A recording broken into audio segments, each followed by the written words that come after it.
Okay, that is so stupid. All right, now I'm live. Okay, so, God, I hate YouTube. I click start streaming in OBS. YouTube tells me it's got excellent condition, and then it, I have to actually press go live inside of freaking YouTube. That's so stupid. YouTube, why? I mean, I was having a whole conversation. Anyway, well, when I thought the stream had actually started, I had the Buddy cam loaded up, and Buddy was actually like where you could see him. But now he's just chilling over here, relaxed, um, beside me. I don't think he wants. Um, I don't think he really is down to be on the camera. Sorry, I'm getting a text from somebody.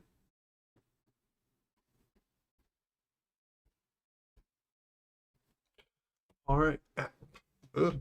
Hey. Anyway, I was talking about I got this new microphone. I got and I got a new webcam, which is freaking derp. So the color should be much better.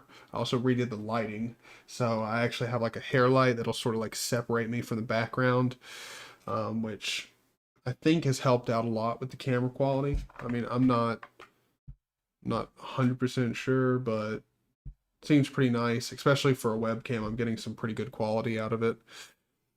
Yeah, and this Blue Yeti microphone is much better. Much better. I've also gotten the background noise way more under control. So, yeet. But let's see. What was I gonna do? Oh yeah, I was talking about the where the hell is my focus? Okay. Uh, Starship prompt. So I was checking out the Starship cross shell prompt. This is a pretty interesting little like project here. If you go in, if I show you my terminal here, for one, I have my welcome back, sir. I mean, I got to be honest. If you're not doing something like this with your terminal in Linux, I mean, you are just you're not living right, man. Like everybody who loads up into Windows has just the same experience. When they come over and see your computer, it just you have an obligation to make your computer look dope as hell if you're using Linux. Just saying. But the Starship prompt here, I really like it. I feel like it's definitely not for everybody, but I've got just very basic. I mean, it's no different. It's just a different prompt. That's it's nothing special. But I do really like it.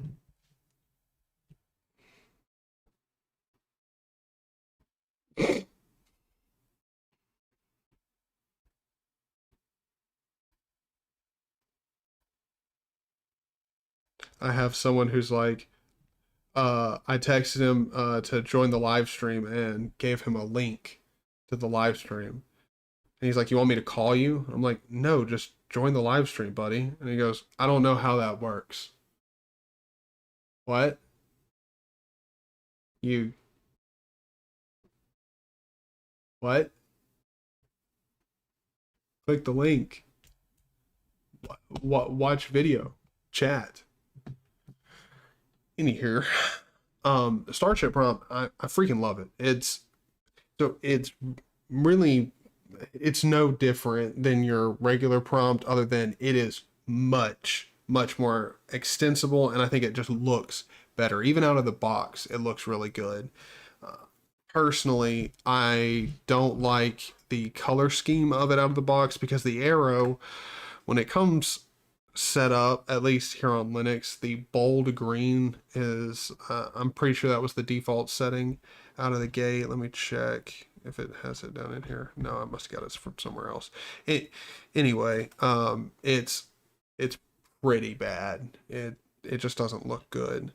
but that's literally, you can change the color so easily. That's not even really a gripe. I'm just saying, when I first got it up and running, I was like, "Woo, that color's off." But it looks really good, and it's no difference in performance. And I actually got a comment not too long ago talking about Qtile and just like Python programs in general. Like, because I think it was because I think it was on my Ranger video.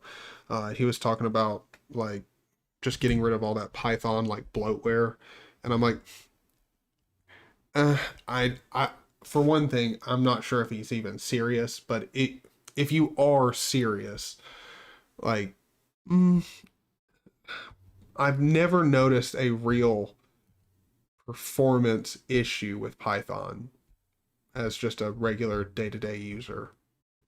I just haven't. I'm sure other people have, but for me, it's great. Have no problem. No big deal. No big thing. Period. Um oh, see, wait, hold on. I'm sorry. I haven't been responding to chat. I'm so sorry. Okay, so I have a big pop-out window over here, and it's not showing me any chat. Period. My other window is. God, YouTube. Damn you, buddy. Swerve, how you doing? Sub daddy. Thank you. Wookie Puss, holla back. Yee. This dude thinks he knows what a bloatware is. Dude, see, here's the thing. I'm running a terminal-based file manager here, and I mean, hold on.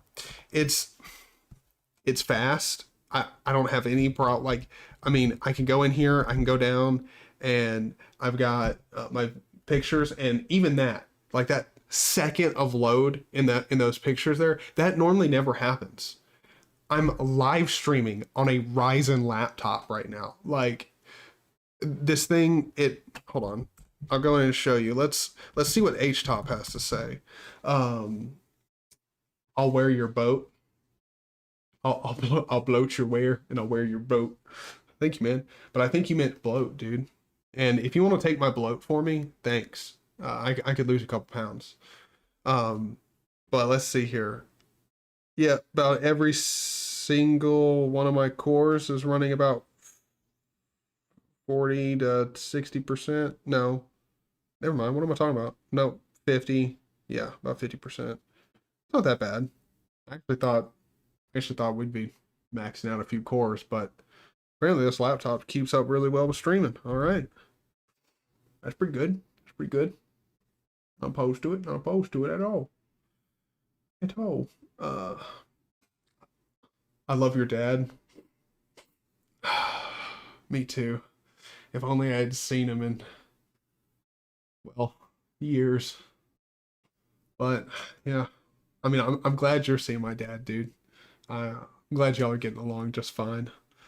But crap, what was I talking about before I got off on this tangent about YouTube? Just not like, how does, I mean, YouTube just gets me with how much shit is just broken. Like Charles C. bloatware. Oh, speaking of which, how's the audio? I've got this new microphone and stuff. I'll go ahead and show you. I haven't showed you the buddy cam. So I'll load that up. Here's the buddy cam. Now, obviously, buddy is nowhere to be seen here because he's lying next to me. He just doesn't want to be on camera. He's shy. He's shy. But I will say one thing.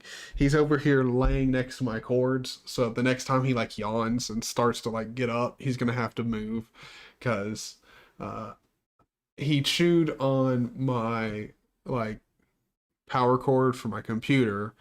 I think I told y'all about that, and now he started chewing on the cord for the chair while I was breaking out my PC set. I was like, dude, like, God, you were gonna freaking die. And he fell asleep. Hold on. I need to show you this. This is gonna really screw up my camera and everything, so please bear with me. But oh shit. Let me see. So that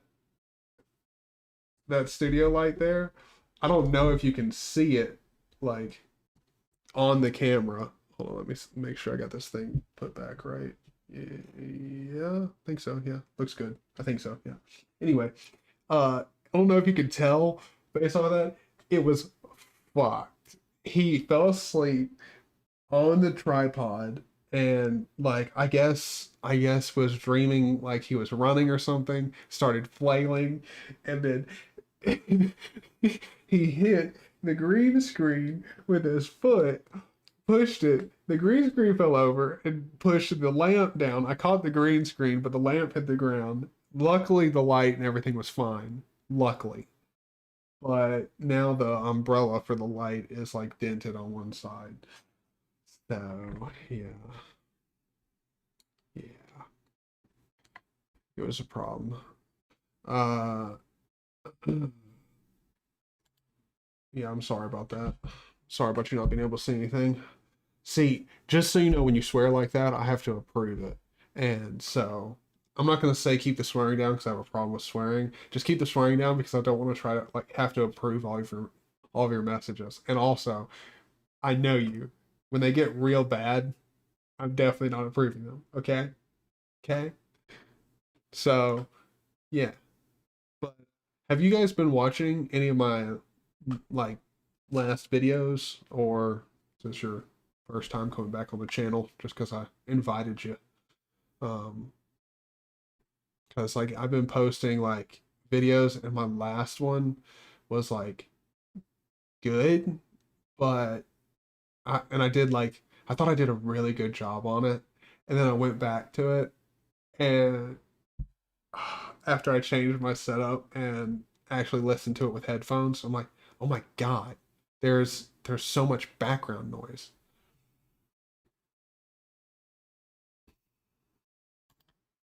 Why do you make me approve shit? Sure it isn't. According to YouTube, it definitely is. YouTube's like anything close to it is, and yet like that. Oh, what is it called? Like the truth or whatever those ads like against vaping and smoking and stuff. Speaking of which, where they're always like, dude, they had one where it was so bad about like you not being able to like have sex and like possibly like not even being able to have a kid because of like you losing all of your sperm, and like it was like played on YouTube like on almost every video that I was watching for like 2 days straight, and I was like, YouTube, what?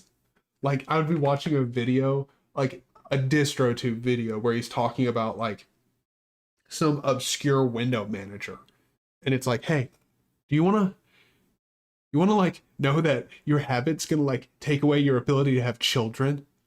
Like, YouTube, what? You'll like try to ban me if I like accidentally play like half a second of like some very altered copyrighted music. They're like, yeah, that's still no go. You're dead. Dead to us, off the platform. Get out of here. YouTube makes absolutely no sense half the time. Also, I keep forgetting I'm talking away from the microphone, so it probably doesn't sound as good. Although I will say this thing is much better than my other microphone. Much better, much better. Also looks much better. Um, COVID vaccine causes sterility system. This is not gonna be how this live stream goes. Ah, sadly, the legend of this channel, Willie G, cannot join the live stream. He's down at the marina having drinks with friends. So, any of you watching who perhaps have his phone number, I would highly advise against spamming him to drop what he's doing and join the live stream because it's more important. I would advise against it, not for it, against it. Just want to be clear. I make my stance known. So, how have you guys been? Have you guys been doing anything like super crazy here recently. Um, while you're typing that out, I'll go ahead and show you because I don't know if you guys were here while I brought it up, but here's my terminal. And here, this right here is the Starship prompt. And this is like, I wish I had my server online because I could go there and show you what the normal prompt. Oh, wait, hold on. What I can do, I can do that. v.bash rc. Let me zoom out here so it doesn't look all screwy. And go down to the bottom, and I'll just comment out this line here where I'm using the Starship prompt and just reset my normal one. And now if I close that and open up new terminal, so you see this is how your regular like Linux terminal shell prompt here looks, and it's just plain. It's plain. So you've got your username and then the name of your computer, and like when you're doing any networking or anything like this, that's like also like if you logged into your router, this is the name of the device for your network, and then what directory you're in. And I don't know, looks really plain. So just got this. I wish it didn't zoom in so heavily, like, but I also got this nice like streamies bash rc up here, dude. Just looks so nice, so nice. But let me uncomment that and recomment this. Oh.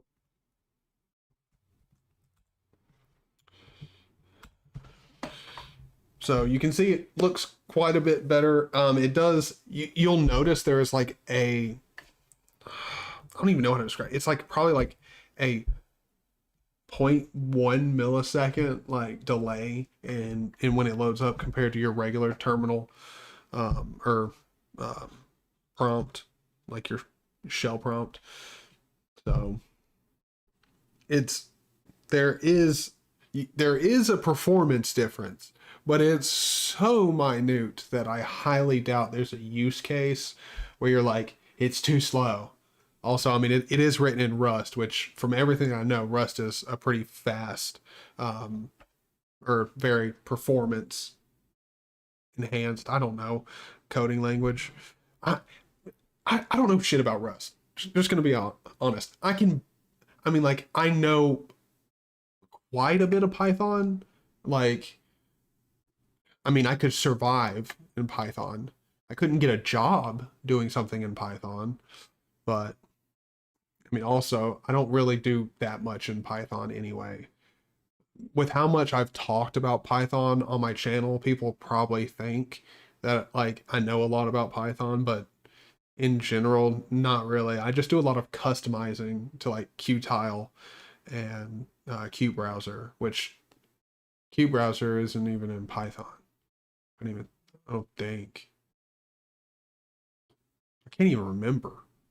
I don't even know. I really don't even do that much in QBrowser. I don't even know why I said that. Like, I really don't do much. I just download DistroTube's config and slightly alter it, and then change the color scheme. That's really about it. No, it's not in Python. No, it's not. I don't know why I thought that. It's probably because it had a Q, just like Qtile. Probably why. Probably. I would assume that. But so since no one said your audio sucks or the video quality sucks, I'm gonna assume it's pretty good. So awesome. But yeah, that's really the only reason I'm streaming right now, just to see how it would perform if it was bad, if the streaming quality sucked, or if the audio quality is bad. And doesn't seem like I'm getting any messages saying I need to fix anything, so that's good. Um, awesome.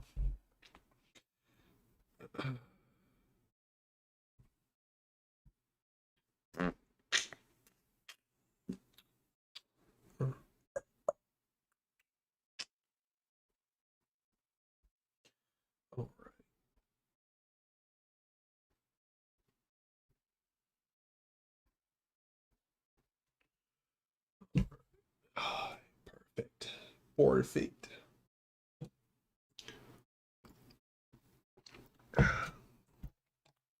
Yeah, I mean, it's not like I have a ton to talk about anyway. Really, I mean, I haven't been doing much. Oh, I did get my stimulus check. That is something to talk about. I did definitely get that. Fix that. Yes. Why does YouTube make me? Why do I have to? Why do I have to do this? Yes, haircut. Like, why? Why do I have to verify that? I'm gonna go into my settings and change that after this stream, because like what? Manny, what's up, dude? What's up, um, dude? uh, since I got my stimulus check, I'm going to get a new razor, and I think I'm not positive, but when I was at Best Buy, I'm pretty sure they had the Manscaped 3.0 there. I think I'm gonna get that bad boy. Pretty freaking excited about it. Think it'll be yoit. Because that thing, like, what I'm gonna do is I've been watching a whole bunch of videos of fades, and so I'm gonna try and do it. I've tried doing a fade before, and then I just end up buzzing my hair because it just didn't look good. And I also went definitely long enough so that like it wouldn't, if I had to just go all like a buzz cut, it didn't look bad. So tomorrow I'll be going out getting me something to cut my hair and also a hat just in case I screw up too bad. So if you see me wearing a hat in the videos from now on, you'll know what happened. Also, again, if there's any like if you guys can please let me know, is the audio good or bad? Just just let me know. Gillette is the best a man can get though. Oh yeah. I mean for shaving though, like that's different. That's an actual like good shave. Like I'm talking the Manscaped's good for hair and on top of your head and you know down below. It's it's good for everything, you know what I'm saying? I mean I really don't think I have to go too deep into it.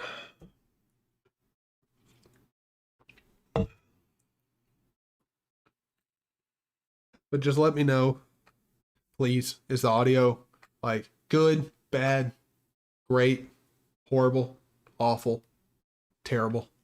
Can't stand it. Also, Manny, how's the day been? How has the day been, man?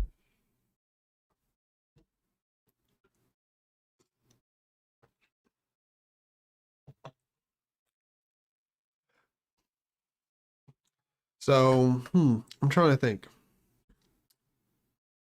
What's something interesting that we can do? Audio great. Awesome. Glad to hear it. Perfect. Perfect. What would you like us to do on the stream? Do you just want to go shopping online? Do you want to I mean, like, what do you want to do? Do you want to see me just mess around in the terminal? Do you want me to explain some of the stuff that I've got going on in the terminal? I've been talking about like this right here. Like I can explain how I've got this set up, like what it is, if you want to know, or you might already know if you watch the past videos. Day was long and hard. Oh, dude, I'm sorry to hear it. Um, I mean, today I really didn't have anything to complain about. I had a pretty good day. It's just Buddy last night had diarrhea, like from 1 o'clock in the morning till 4 o'clock in the morning. Luckily, he was out on the hardwood, so it was easy to clean up. Oh, it was. I had one hell of a night, but I had a great day today. So, I mean, I got new mic, new webcam, and I got it for a steal of a price. And I thought I was gonna actually just end up getting a and I'm torn on what I'm gonna do. But I've got my stimulus check, so I'm pretty excited about that. Um, but yeah, just let me know. Do you want to do something when it comes to the setup, anything like that? Let me see. Let me see. What do we got going on here? You know what? I'll just go into my Qtile config because I know when we were setting up Arch on your system, uh, the config got messed up. We deleted it, and then it just didn't like show back up again, which is weird. Let's see. That's about to me. So I have like the monitor that I'm actually recording right now is my 13-inch laptop monitor, and on this thing with the chat or the text the way it is right now, it is so like it's pretty tiny for my eyes, but it looks fine on the other monitor. Midnight got shit on her leg and had to and I had to face her. Oh, dude, that sucks. Luckily, not too much. Mess. Hey, I still need to fix my Qtile. Yeah. To be dead honest, I think the best way to fix it is most likely going to be cloning. Like you could clone my GitLab if you wanted to and pull down my Qtile config, and just drop it in. I'm trying to think. I don't think there's anything in my Qtile config that you necessarily need to have installed. Because I'm not really doing anything crazy in my Qtile config at all. Hold on. I'm just checking. Because I've got these keyboard shortcuts for programs that you might not have installed, which is fine. They just won't work. But yeah, because I believe we had Alacrity installed when we installed your system. So my Qtile config should work for you. Yeah, yeah, we definitely installed Alacrity on your system. So what you could do is, let me just show you. I'll go to my GitLab here. What you could do when you load up your Arch system, and you can also look up a tutorial on how to do this as well, straight from the terminal, but I'll show you how to do it right here because we'll just go ahead and do it together. So when I go in here, where the hell are my personal projects dot files? All right, so my dot files here, we'll clone this. So close out of my config, reload it up. So this is what you're going to want to do. Now I have an alias in my bash RC for Pac-Man, so I can just type P, but I won't use that for this thing because that'll confuse you. But sudo pacman -s to install something, or wait, yeah, I forgot. You probably don't have git installed, so that's what I'm doing. Sudo pacman and install git, and I've already got it on my system here, so I don't need to reinstall it, so I won't. But yeah, go ahead and install git so that you can run this command. And then what you're going to want to do is do git clone and then this URL right here. It's pretty short, so it's not something like it's not too crazy where you can't type it in. It's literally just the HTTP and then gitlab.com/zany/.files.git, and then clone into that. Bada bing, bada boom. Now what you want to do is cd into, it should just be .files, cd into it, and then you can list them, and you'll see you'll have my Etsy pictures screenshot. Wait, hold on, what? Why do you, oh, lol, you gotta do LSA-A to show all of them because they're hidden. And wow, dude, that's awful. Hold on, this just looks like that looked awful. We're going into my Ranger here. Okay. Oh, Damn it. And I also don't know how to show hidden files in Ranger. I'm not sure. Hide bookmarks, no. No, yeah. I'm not sure how to show hidden files in Ranger. I actually haven't had to do that yet. But anyway, never mind. ls-a. Oh my Christ, if I can type.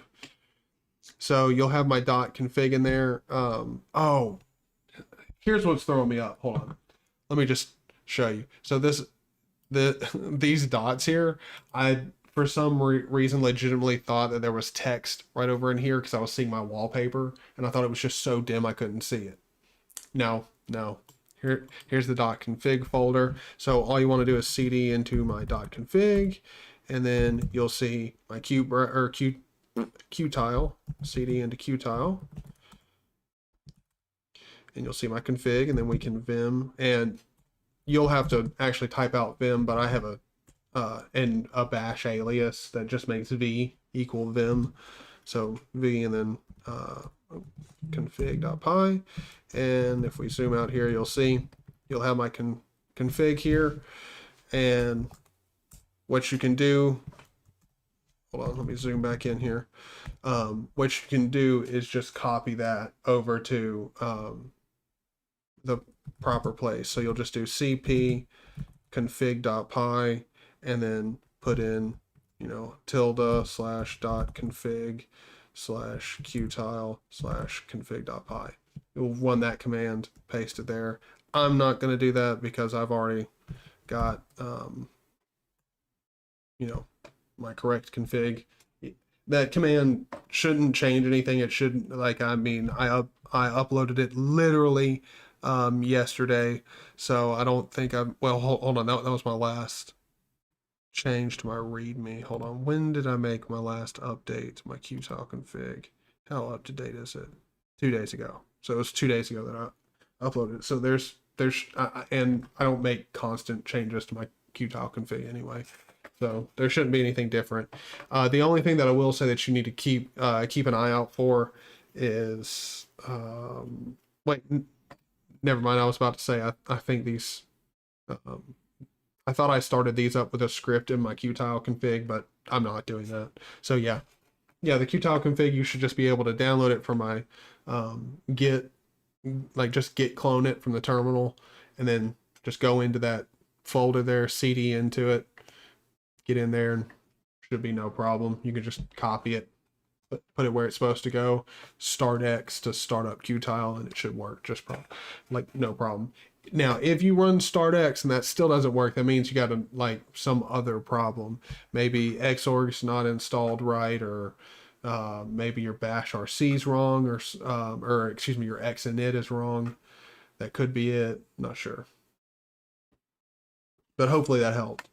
We'll cd, and we'll do rm-rf.files because I don't need it. And then let's see. Yeah. Okay. Don't have a whole bunch of junk in here. But I'm trying to think. Is there anything that I had like really to show off or anything? Don't think so. Nope. Now I've been messing around trying to get like self-host a server. So I bought here's my service provider. Epic, yeah. Come on, sign me in. I should automatically be signed in. Thank you. So I bought zany.org because if you go over, before I started talking about what I'm doing, let me go over to my website that I've got now. If you go to, oh my God, if I can type, officialzany.com. This is the website I have now. Look at that. That's how long it took it to load up. Like, I have really fast internet. Like, really fast internet. That should not happen. So when somebody has slow internet is trying to connect to my website, it's awful. Everything worked when I left. Oh, really? Okay. Well, then, yeah, you can definitely just copy that Qtile config and paste it in there, and you'll instantly like. I mean, you can go through there and see the changes that I made in there, but you should have like my. Since I know you're newer to window managers, I have a feeling like you're a lot of the key bindings that I use make a lot more sense than Qtile's defaults. Like mod W is to quit a window, and that makes no sense to me. Like either mod Q to mod quit a window or mod C to close. Both of those make more like way more sense than mod W. So like that's something I've changed. Also, when I first started messing around with Qtile, I can't remember if it was different or if I just was scared about it, but you also don't have to worry because mod control Q is to quit out of Qtile, completely quit. Mod control R is to completely reload Qtile in my config. And I think that's if I'm pretty sure I'm positive here, but that should be how it is default out of the gate. Oy.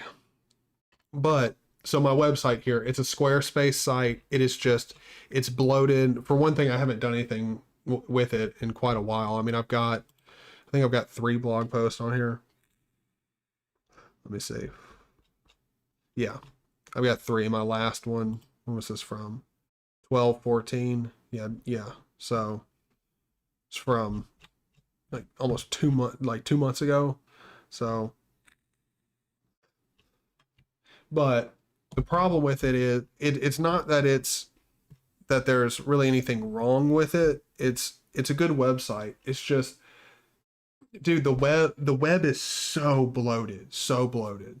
And like everything takes so long, and like I'm really interested in Gemini, and so I'm going to start messing with it, which if you don't know anything about Gemini, Gemini is a new web protocol that's come out.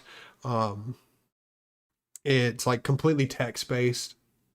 It's completely different than the normal web that you're used to using. Like you'll have to use a different browser, like a Gemini browser, to actually use it. It's completely different, but it's really interesting, and I'm super interested in it. And so, what I want to do is start hosting my own website from home off of. I've got my Gigabyte bricks in the other room, and it's off right now. I need to turn it back on and do more like setting up with it. I'm having trouble port forwarding it right now, but I want to get that thing set up so it hosts a website, because again, my website's not going to have a shitload of traffic going to it, so I can host it here. My internet service provider shouldn't have a problem with it at all. And I'm also going to use it to also host a not a web server, well, that too, but also a mail server, so I can get emails through it too, and get them from zany.org. So I'm going to be remaking my website and doing it from home. But dude, self-hosting your own website is insanely difficult. Like, I mean, I know HTML, I know how to build a website. Like, that's not a problem. The problem is self-host. Like, you have to install like Apache to get PHP working. Then you've got to like, oh god, it's so complicated. I've gotten it to where here on my home network I can connect to it from its local or public IP, and from this home network, and it'll load my website. I have port forwarding set up, so you should be able to type in the public IP of that computer and get sent to the correct website. But when I do that, it doesn't work. And I've been stumped on that. And to be honest, I just, all of yesterday and today, I'm like, you know what? Or I think it was about halfway through yesterday. I just put it down. I'm like, you know what? I'm not going to mess with this. I've got the website, like test Apache website, like up and running. So, yeah, I'll deal with port forwarding and stuff later. Cause like I set up port forwarding completely correctly. And then there's like this one setting, like after hours of troubleshooting, that was like apparently real common, and I found it in my settings, and it was actually like turned on, and I was like, oh, this is the problem. Clicked it, did nothing. Like, all right, all right. I I see how my day's going. But yeah, I like just the the web is so bloated. It's such a problem. But so when it comes to like Linux, is there anything in particular that interests you? Um, like anything at all? Like let me know like what interests you and we might dive into a topic or something. Talk about something in like specific, whether it be like customizing like your stuff because like oh hold on, no, I don't want to quit out of you. Let me load up a new terminal. And like, I mean, we can go over like getting stuff like cool stuff to show up, you know, up here. Um, talk about getting custom prompts. We can talk about bash aliases here. So I've got a whole bunch of different stuff aliased. We can talk about that and like how that works and everything. Or if you'd like to, we can talk about. I'm trying to think. What's another good thing that we can talk about? Hmm. Oh yeah, we could talk about like terminal based games. Wait, hold on. No, we're not gonna play M Snake. Uh, I mean, we can talk about terminal based games. Like here, I'm playing Pac-Man. Jukes, jukes, jukes. Shit. Fuck. Darn. All right. It's okay. It's okay. It's okay. We got this. We got this. We got this. So like, this is the thing about Linux that I will say. Like, more that you mess around with it, more that you might find out like just cool things. Like this is not something that I would go out of my way to find out, but because I'm using Linux, there's just stuff like this that you discover. Like, hey, do you want to play a terminal based, like super lightweight Pac-Man? Like you can do it, and it actually looks surprisingly good. I mean, for like what you would expect out of a terminal based Pac-Man game. I mean, this whole game, I don't even know how big it is. It's tiny. I got to get all these down here. Can we get a high score? Can we? Can Oh shit. Yeah. You go your way, I'll go my way. Chooks, chooks. Wait, what am I doing? What am I doing? I'm gonna die. I'm gonna die. Yeet. That is what I'm talking about. That is what I'm talking about. Pac-Man, we are the best. No, stay off my behind. Yes. You mean nothing to me. Okay, cool. I gotta think fast on my feet here. Okay? Okay? But yeah, Manny or anybody else, just let me know what you want to talk about. And we'll talk about it. Like if it like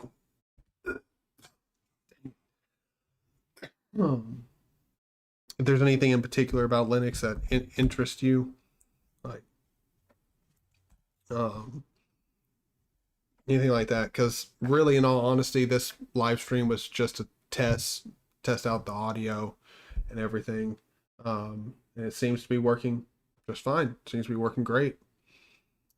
So yeah, now I will say Brats is great. Okay, so yeah, I went in to look at that, and I mean, I don't know what's going on. So there are tons of old and newer text adventures to play. Zork 1 to 3 are freely available. Okay, see, this is like maybe it's because of my age that I don't know about this, but that does not do not take it as I'm not interested. Because I am interested. I want to learn. But these text adventure games help me out with this. Okay, let's let's explore this together. So we'll go frauds.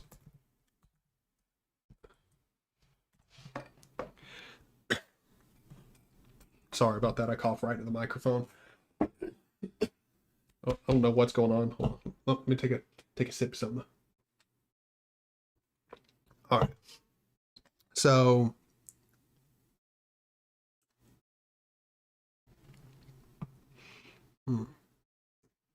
okay. Go check out that GitLab.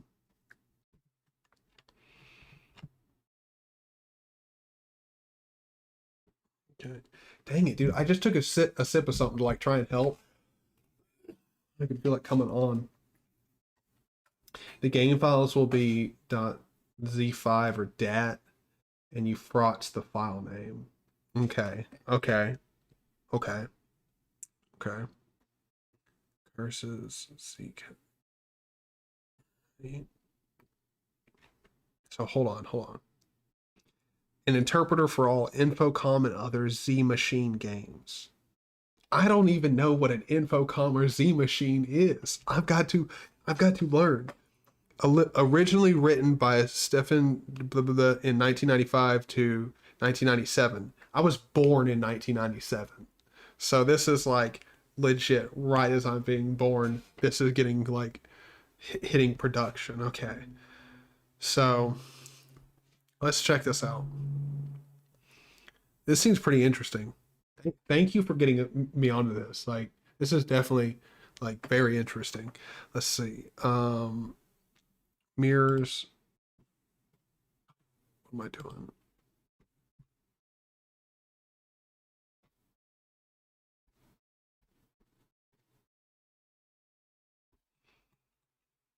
Or hold on.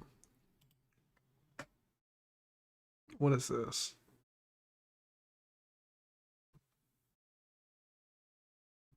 Huh. Okay. The archive has collected thousands of text adventures, text adventure development tools, articles, essays, hint files, walkthroughs, jokes, and sly references to Greek politics. All right. Okay. I don't think that's where we're really looking for.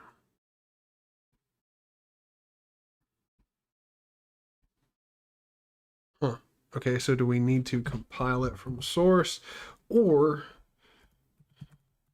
is there an AUR package? How much you want to bet there is? There. I could have searched that a different way, but anyway. AUR? Is there an AUR package? Wait. This is a font package. Brett's TTF typeface. Okay. Oh, frauds. Wow. Okay. Oh, what was I saying? Fritz? Yes, I was. Jesus. I'm sorry. I'm sorry. You were probably like, okay, cool.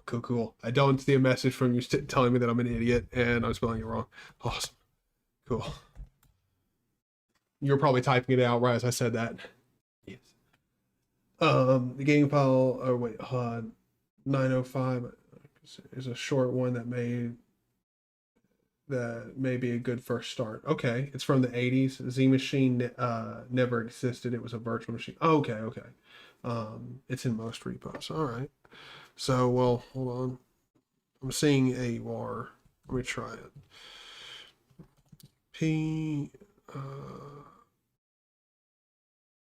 What am I doing? I can't remember. I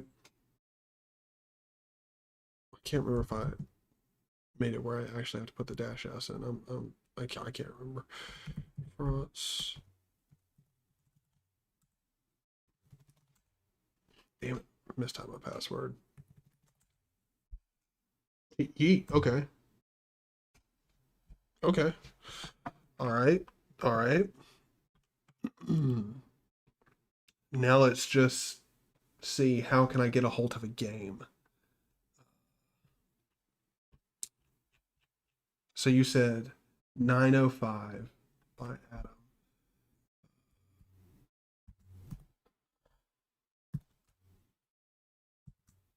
905 Adam.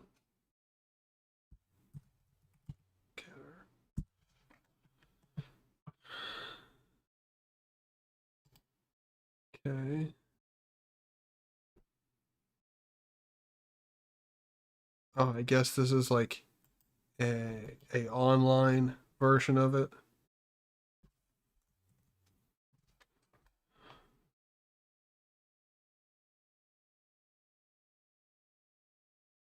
Okay, yeah, these are all online. I have a few playthrough cool retro terminal on my terminal or on my channel. Good lord, I don't know what's going on. It's like my English is breaking down right now. Um, okay, so you have a few playthroughs. Let's see. Of course, you YouTube. I swear. YouTube just makes me want to throttle it sometimes.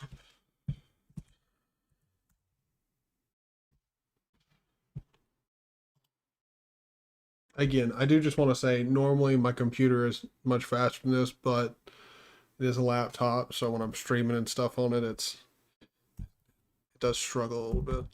Spec Linux laptop. Yeah, you don't spell it anyway weird. Good. Good. Perfect. Oh. Let's see. Let's see what you got going on. You got them in any playlists? Perhaps. Star Wars. Zork and other IF. Is that it? Perhaps videos. Let's see.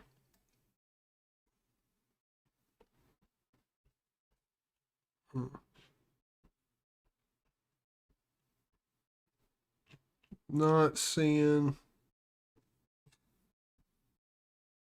I'm also scrolling pretty fast. Not seeing anything that like screams. Oh, here we go. That looks like it might be something we're talking about here. Spider in the web.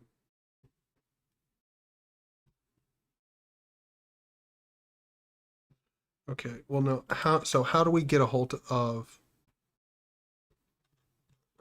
this file here? .c5 or .z5. Yeah, you said that was going to be the file type, right? .z5 or .dat.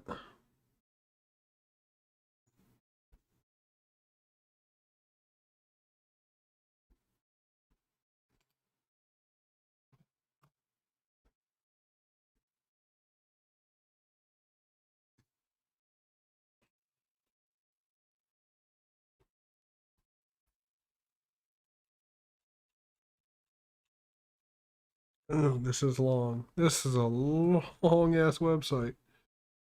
Uh,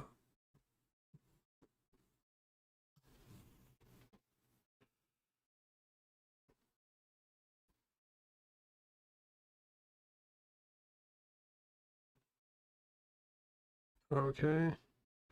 I don't see anything. It just like wait, hold on.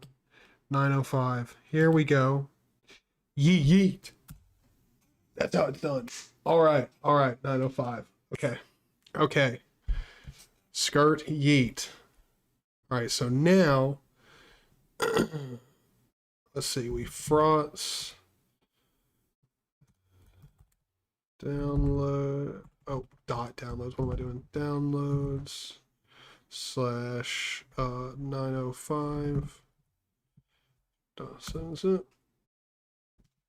Hey, Lamau, dude. Okay. This is sick. I am 100% in on this. So 905 by Adam Kadir. I'm probably butchering that last name, but sorry. I mean, I'm from the South. It's not exactly like we pronounce shit right in the first place. Awesome. Just spilled my drink on me. Professional. And it's live too. So I mean, it's like for all of time now, there will just be a video of me spilling shit on me forever, and there's probably multiple ones of them. Well, let's see. All right, so bedroom, in bed. This bedroom is extremely spare, with dirty laundry scattered haphazardly all over the floor. Cleaner clothing can be found in the dresser. Bathroom lies to the south, while a door to the east light leads to the living room. On the end table are a telephone, a wallet, and some keys. The phone rings. Okay, so now this is going to sound like a stupid question, I think. How do I play this? Do I just type in anything and just see? Answer phone?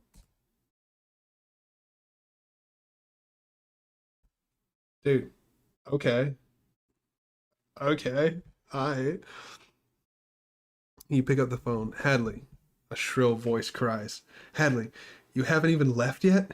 You knew that our presentation was at 9 o'clock sharp. First thing with first thing with the printers. Now this. There won't even be enough left for you left of you for Bowman to fire once he's done with you. Now get the hell down here. Click. Ooh. Ooh, what a bitch. Okay. All right. Uh, let's see. Bathroom lies to the south. Head to bathroom.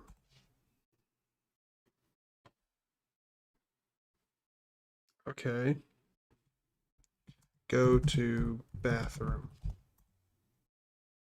You'll have to get out of bed first. Okay. Get out of bed. You get out of bed. Okay. Head to the bathroom. Oh, fuck. Go to the bathroom. Bathroom. This is a far from luxurious but still quite functional bathroom with a sink, toilet, and shower. The bedroom lies to the north. Okay. Dude. Okay, so there are several different endings to this short game. Okay. Dude, this is pretty neat. This is actually really interesting. Dude, I think you've just put me onto something really cool. I'm probably definitely gonna have to do like an actual like tutorial, like in-depth video on this. This is really neat. Thank you, by the way. Okay, so we should take a shower. It's generally a good idea to take off one clothes before showering. Fine, we'll take off my clothes. I mean, like, I don't know if you ever heard this before, and like, let me just go ahead and stress this. This is not going to be like a politically correct joke. So if you're extremely easily upset by things, this probably isn't going to be funny, but I've got to say it anyway. I don't know. I can't remember who told it to me first because I've heard it probably a couple times, but it is the funniest damn thing ever.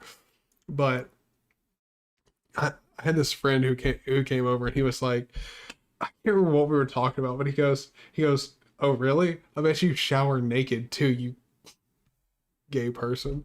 And I was like, I started dying because like that is the funniest joke. I bet you shower naked, like it's like a degrading thing, like you're an animal. Like, so yeah, I guess we'll take off our clothes. Can we take off clothes? You take off the soiled clothing. All right. So we were just dirty as hell. I mean, who sleeps in really dirty clothes? I mean, your PJ shouldn't be soiled. In the early '80s, Zork was goat. Okay. Could you do a little bit more explaining? Um, now, I don't mean to be rude to myself here, but treat me like I'm stupid. Because I'm gonna need a little bit more information. Because what was goat? Was that like a console programming language, game engine, um, game? Perhaps I'm not sure what Zork is. This is all very new to me, very new to me. But hold on, we take it off, so now we need to actually take a shower. You don't think the watch you're wearing is waterproof? Dude, like, how much shit do we got on us? Take off watch. Take off the gold watch. Damn. Okay. Okay. We sleep in soiled ass clothing, but we also sleep with a gold watch. Fucking word. We just ballin'. Like we shit ourselves in the night, but we still got our gold watch on. That's what I'm talking about. So now can we take a shower? What the fuck?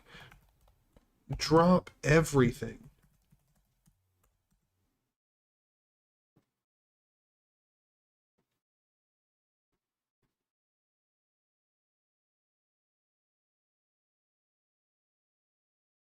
Okay.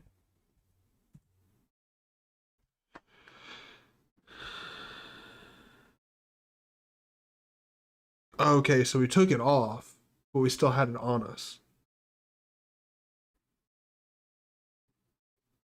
So we were just like holding our clothes.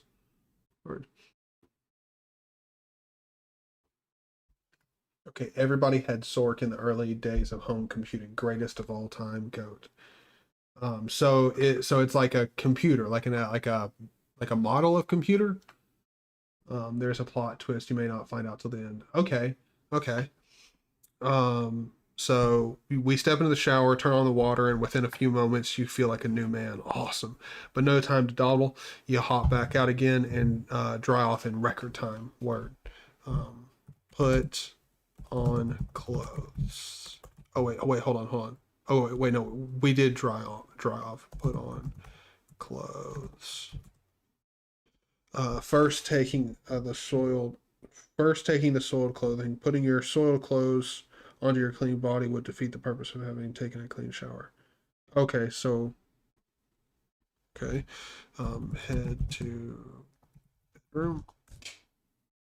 Okay, um, go to bedroom.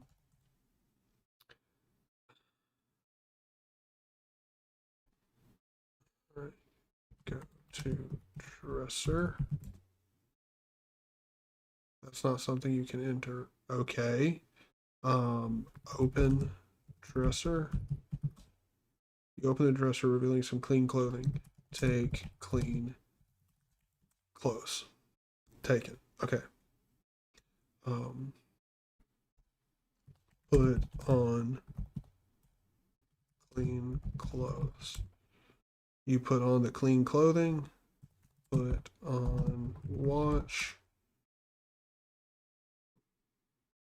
Okay. Wait, hold on. Why can we not put on the watch?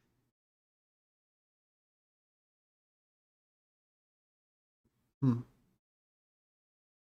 Um, yes. If you take it off, you're still holding. Okay. Go to short for greatest of all time. Okay. I played Sork on an Apple too. Oh, okay. Okay. Now I get you. Okay. Okay. Um, how do we put our watch back on?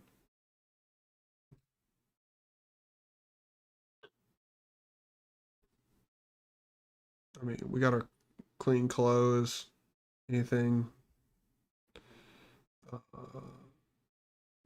go to bedroom or excuse me, bathroom.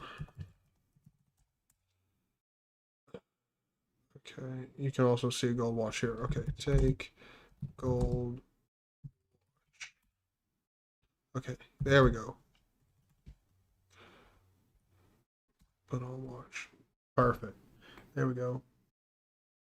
Yep, I left in the bathroom. That's me. Go to bedroom.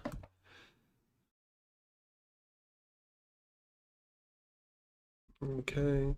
Um, take telephone, wallet. Wait, hold on. Take telephone. It isn't ringing anymore. Okay, cool. But I should have it on me. Is there a way that I can like see what's on me? Oh, inventory. Oh, okay, cool. Okay. Um, drop soiled clothing. Dropped word. Okay, cool. Okay. Um, So can we, how do we pick up our phone? Take wallet.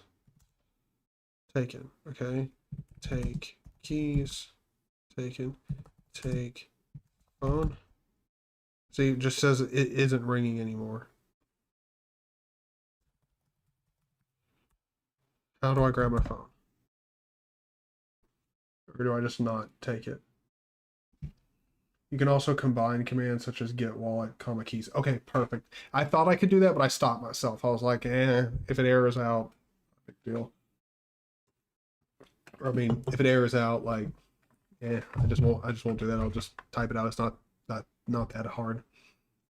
But do I need to take my phone with me? Is that important? Do I need it? Also, let me know, is chat or is the video like when you type, is it taking me quite a while to respond? I thought I set it to ultra low latency, but when I started the stream, now it's saying normal latency. So old school landline, leave it there. Oh.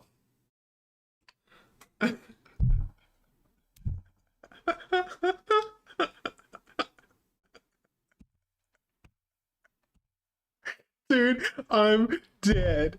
I'm so dead. That is so funny. Of course it's not a fucking cell phone.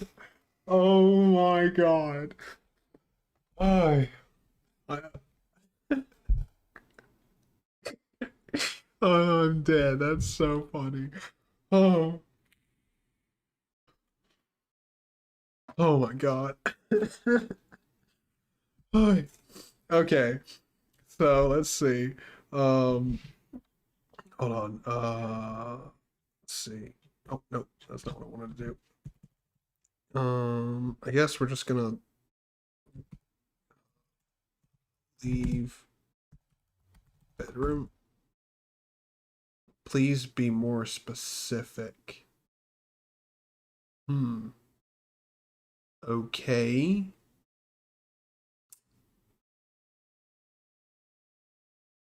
Go to living room. Ooh, we're getting to a new area. Wee. Okay, so the furniture isn't as carefully arranged as one might like. That's me, man. That's me. And it's a bit lacking in the luxuries that make this a more pleasant place to spend an evening. No stereo, no TV, no DVD, none of that. But this living room is still nicer than most of these in this neighborhood. A kitchenette lies to the east, the bedroom to the west, and the front door to the south. Okay, okay. So let's go over to my kitchenette. Go to kitchen. You don't really have time to poke around and cook yourself a fabulous breakfast right now. Best to keep your time limited. The exit is west. On the counter are a toaster and a Pop-Tart. Toast, Pop-Tart, dog. Do I have to, can I just type it out like that? Toast, pop, yeah, tart. What? You bitch. Okay. Okay, wait, hold on, should I take Pop-Tart? Okay, so it's not auto-completing Pop-Tart. Okay, cool, cool. So we have the Pop-Tart. Now, put Pop-Tart in toaster. The Pop-Tart is now nicely browned and piping hot. You wait a moment for it to cool and remove it from the toaster. Sweet. Hold on, let's check my inventory. All right, so we've got a blistering hot Pop-Tart in our inventory. Eat Pop-Tart. It's not Sunday brunch, but it'll do. I mean, it's the important part. Go to living room, and now go to front. The front door is closed. Open front door. You open the front door.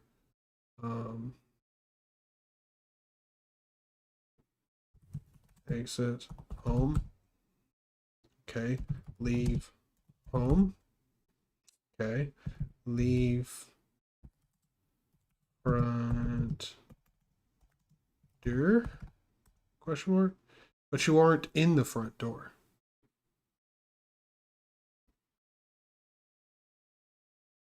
Okay, I'm so confused.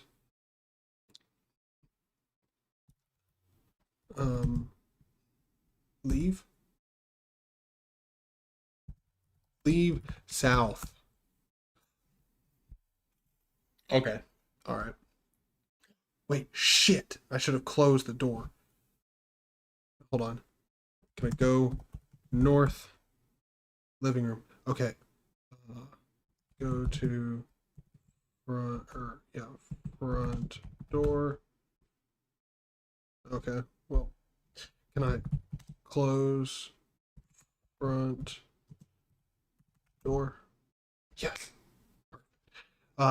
This is so driveway. This is a quite seedy neighborhood, but there isn't really anywhere else in the whole Las Mesas metro area that isn't at least a little run down. Of course, the locals may complain about the ugliness and the crime, but the fact is that a smart or a starter home like this would cost easily 5 times as much in some place like Las Playas, but that's if you could find one. The house lies to the north. A car is parked in the driveway. Okay. Go to car. Car's locked. Unlock car. Unlocked. Sweet. Okay. Hold on. Okay, clear doesn't clear now. Okay. Let's see. Open car door. Oh.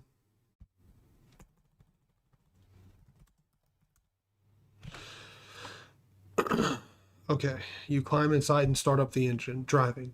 Oh, seeing. South. Yeah, thanks, man. I was really struggling there. Ah, the scenic Las Mesas.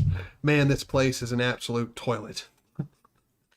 Soon you'll be able to afford to get the hell out of here, provided you can make, or provide you can make, provided you can avoid making any more slip ups on the job. As you cruise down the road, you notice a freeway on ramp approaching. Would you like to get on? Hmm. Do we get on the freeway? Do we need to get on the freeway? Is that how we get to work?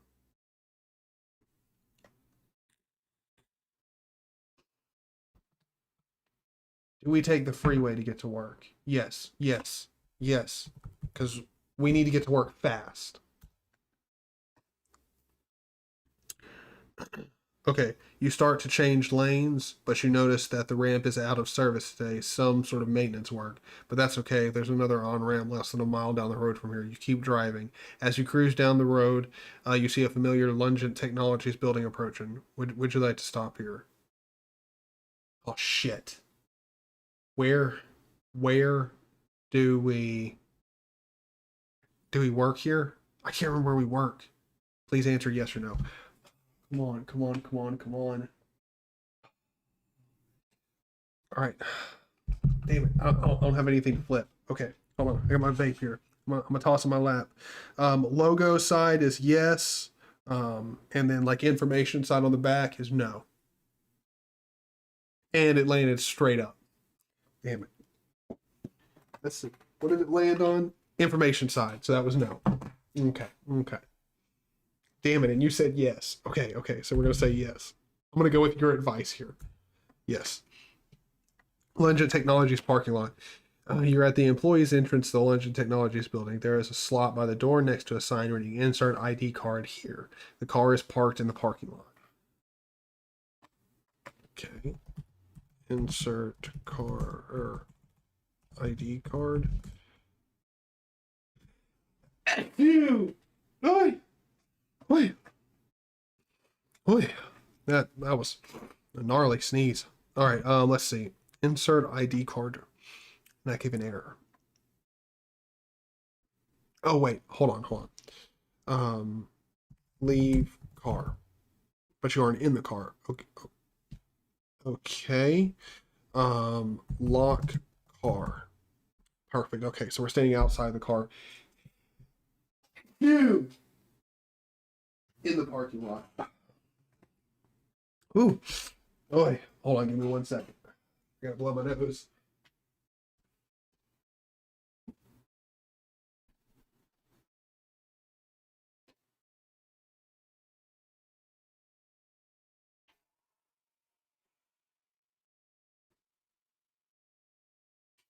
Wait. Sorry about that. I would have thrown up the buddy screen. Hold on, I'll show you what that looks like. Oh. Well, hold on. I didn't realize I knocked it off.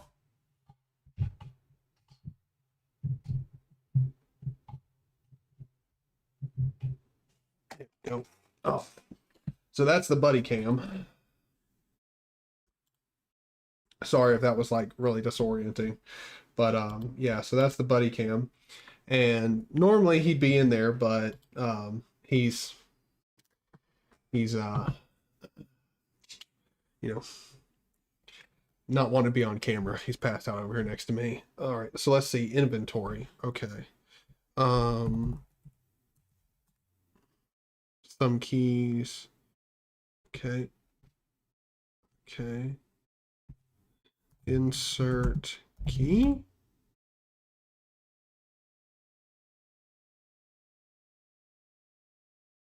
Oh, ah. Open wallet. Okay. Take ID card. Take it. Perfect. Insert. Oh.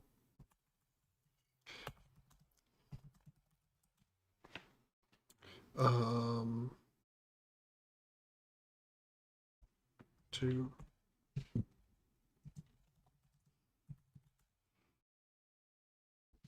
Okay.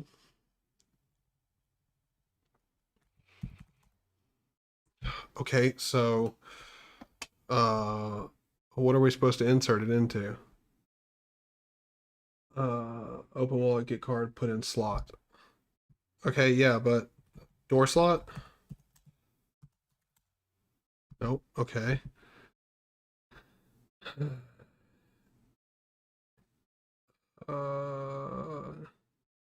Or hold on. Can we just do swipe ID card? Nope. Okay. So, oh, put card in slot. Hey, there we go. Okay.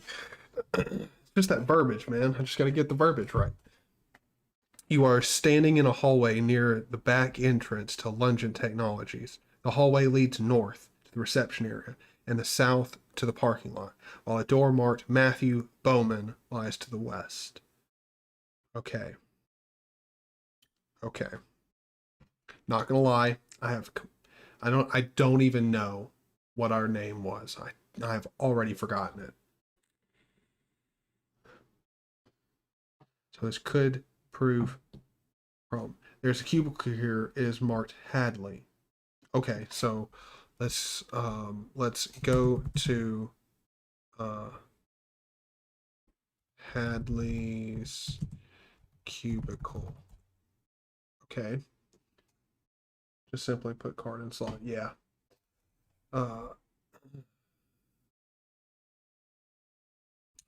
Go to Stu Hadley. Oh.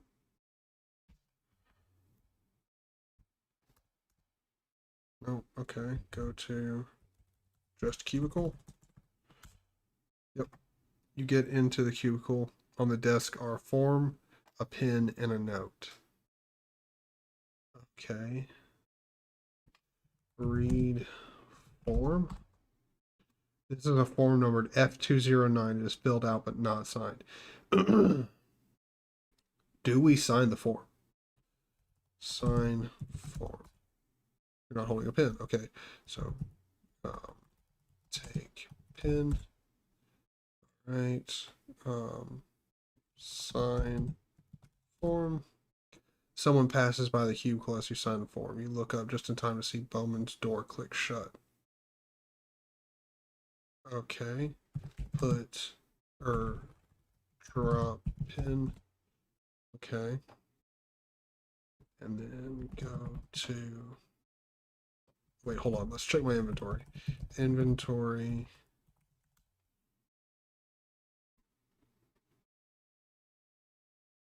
Okay. Put ID card in wallet. Okay. Close wallet. Oh. Wallet. Perfect. Inventory. Okay. Alright. Alright. Go to Bowman's. Bowman's. Okay, no. Go to Bowman. No. Ah. Leave cubicle.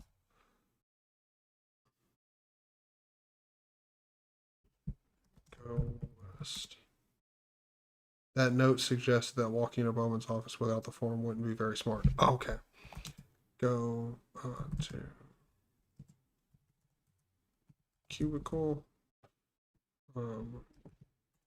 Take form. Leave cubicle and go west. You walk into Bowman's office and, smiling, hand him the signed form. Bowman asks, "Who the hell are you?" The jig is up. You try and make a break for it, but Bowman calls for security and the guards wrestle you to the ground before you can make it back to the car. Press the key to continue. The anchorman chuckles. And now, on the lighter side of the news. You've heard about the burglar who broke into a home and started stealing the family's valuables, only to get so worn out from the exertion that he fell asleep and was caught when the homeowners returned. Here's one to top that. A burglar broke into an East Las Mesas home, killed the owner, and stashed his body under the bed. Put his possessions in the trunk of his car and then fell asleep. Woke up the next morning, went to his victim's office and tried to do the victim's job. An insanity defense is likely, and now here with the weather is J double day, or is it? You have been sentenced to life imprisonment. Would you like to restart? Dude, what? Okay, that's pretty sick. I did not see that coming. That was pretty good. Wait, you said there was multiple endings to this. So does that mean there's an ending where I actually am able to get away with it? Like I can go in and do its job and like actually make it back to the car and not get arrested?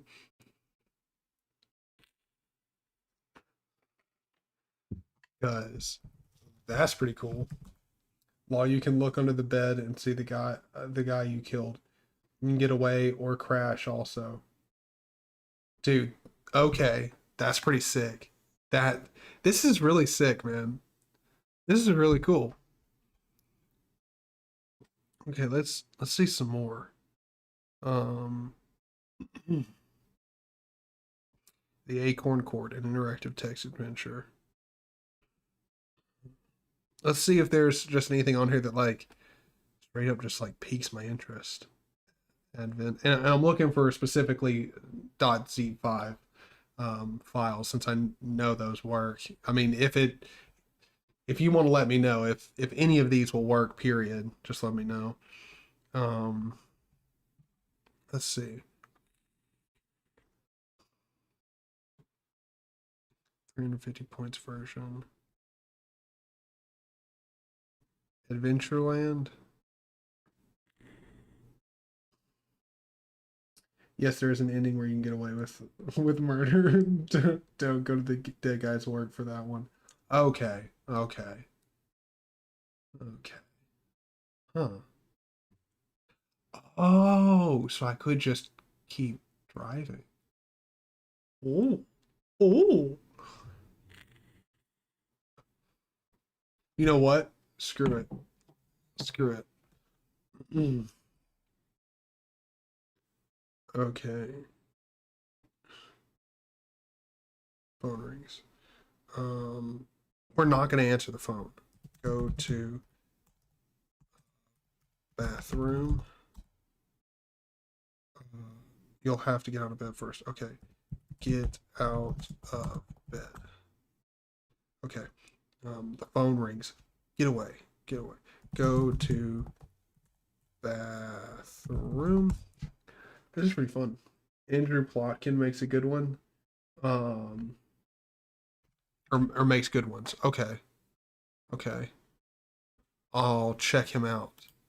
Um, I've got so many windows open in here. I was talking about my website because I'm redoing it. The website that I've got now, I don't even link to it anymore because it's a Squarespace site, and I know a lot of people don't have, like, aren't as blessed to have good internet like me. So, like, I'm trying to actually host my own website here. I'm gonna build it myself, like Apache PHP, doing a home server, gonna host it myself, build the website myself, and try and make it a whole bunch more performant. Because I also want to run a mail server off of it too. But let's see. You said Andrew Plotkin. Plotkin. Okay. So let's see. You can also save and restore, which is important for larger games. Okay. Okay. Oh, dude. By the way, so these drinks right here, I'm gonna see if I can get this up here. Oh yeah, it's got like a green part on it, so it's see through. But these Celsius drinks, the peach vibe is it's just one flavor of it. But these drinks are like they're like bangs in the fact that they're an energy drink that's like pretty good for you, but they don't have the insane amount of caffeine that a bang has. Actually, hold on, do they have how much caffeine? Yeah, it's got 200 milligrams of total caffeine in it. But when this thing says 200 milligrams of caffeine, it's like actually 200 milligrams of caffeine. If you buy like a bang, it'll be like 300, something like that. And like 400 milligrams is where you get close to killing yourself on caffeine. Dang it, I keep kicking the buddy cam. I gotta stop that. But yeah, this whole stream has been really random and all over the place. It was really just to test and see the like webcam because one thing I will say if you've been watching my videos, the new like so I've got what I was using for my webcam was the Aki like it's an Aki one. Hold on, let me show you. It's Amazon. Aki webcam. So it was this one. No. Yeah, no, it's this one. This one here. The $50 one. This is the one that I was using, which was okay. But the lights and everything, like it was just not nearly as good. The color of this Logitech C920, like I think it's the Pro streaming one or whatever. It's a really, really good, like the color is just way better. And that also means I can do the buddy cam, which I'm all about. Which hold on, buddy needs to get up because he's laying back here like near the green screen. Get him up. Hey, buddy. Hey, 40. Oh, dude, you're so passed out. I can't wake him up. He's so passed out. Like, but he's so close to the green screen. He has to learn that you like he can't fall asleep near the green screen. Um, but I'm also not going to be a douche about it and wake him up. He's sound asleep. He's not really moving, and he's facing away from the green screen, so he won't kick it. I don't know if you were here when I was talking about it, but he kicked down my like hair light behind me and messed up the umbrella for the webcam. By the way, when I'm facing the other direction, can you still hear me good? I'm trying to figure out how good this microphone is. So like when I'm looking this way, hopefully the audio still sounds good and you can hear me no problems. But anyway, he kicked down the light, and so it's like bent, but I mean it still works fine. It's not like it's a problem. Um, I got to get my IF playlist up to date, interactive fiction, or simply text adventures. If you like this kind of game, you really got to try Zork. Okay, dude. Yeah, I really do. I really do. Like I'm all about text games, like text adventures. I've always wanted to get in them. I've always liked watching other people play them. But I've never like actually downloaded and like played proper text adventure games. I think I've played one myself before, and I can't even remember what it was. It probably took me like 30 minutes to play through, but it was really good. Yep, still sounds good. Awesome, awesome. This is a really nice mic. I'm really liking it. Really liking it. I got so what I got was, hold on, I'll show you. Picked it up at Best Buy, but it's um this. They put a sticker right over the front of it, which is like, thanks Best Buy. But it's the Yeti and C922 Pro HD. So it's the blue Yeti and the webcam combined together at Best Buy. And so the webcam by itself was 125 bucks. And sorry about that, I just kicked my desk. The webcam was 125 bucks, and then I believe the microphone was like 190, 169 or something, like maybe 129. I can't remember, but altogether like the combo was 230 bucks. So I was like, yeah, I'll definitely get that, because I'm debating on whether or not, I haven't decided, but so I just got the stimulus check, and I could spend like 700 bucks and get a DSLR and a DSLR and a cam link to set up and get like an even better camera so that I can do like full screen, like stuff like when I'm doing this where I'm just talking, I'm not in the lower corner of the video, with just this useless like screen real estate just taking up here when I'm not really, it's not really relevant to what I'm talking about at all. Like I could set up like an intermission screen, sort of like I've got the buddy cam here, but where chat's going. Like if you've ever watched DistroTube's live streams, do something like that. I mean, I gotta be honest, like I'm not ever going to shy away from the fact that like DistroTube has heavily inspired this channel. I love his content. I mean, he's the one who got me heavily, like I was already into Linux before I started watching DistroTube's videos, but he got me into the window manager, like very minimal building your own system. And like as soon as I started watching his videos, I was very much inspired.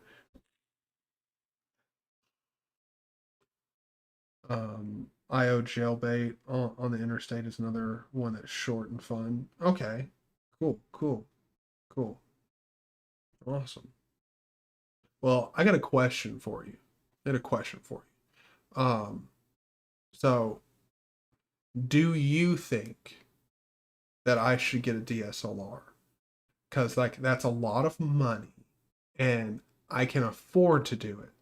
But here's the thing. Here's the thing.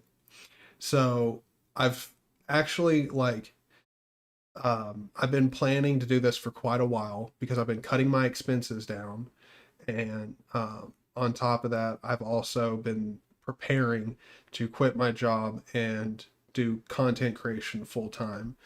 Um, Even though I'm making money off my channel now, but it's not necessarily enough to really support me. Um, Really, like I essentially could like I could pay 1/3 of my bills with what I make off of LBRY. Um, like so, and again, I have extremely low low amounts of bills. My bills have been cut down quite a bit, so I can afford to do it. but I could instead pay like 3 months of rent extra instead of buying a camera. So like right now, I essentially cannot work for well, really 5 months, but I'd probably start looking for a job if I'm not making more money in 4 months. Which, in all honesty, my channel's been growing since I've been back, and I've only been back posting regularly for like a little over a week now, and I'm doing much better. Also, like I feel like my content's getting a lot better. So I feel like I should invest in a DSLR and in the camera, but it's such a big ticket item, and I could just pay off more of my bills and like rent and everything like that, so I don't have to worry um, about possibly having to get get another job. Um, I haven't made up my mind yet if I'm going to do it. I can't. It's such a big ticket item, and I'm really upset too because I have a DSLR already, but it's a Rebel 2. What is it? Rebel 2 SR2, I think. And the problem with it is it doesn't put out clean HDMI, so I can't actually hook it up to a cam link and get clean HDMI out to the computer, which sucks because it does do 1080p 30, which for me 1080p 30 is plenty. I don't, when it comes to the types of videos that I'm doing, like the camera doesn't need to be 60 FPS. Like if I'm going to do a gaming video, that's different. Like I can record that in 60 FPS. But I feel like when I'm just sitting here talking to a camera, like I don't think 60 FPS is necessarily necessary at all. But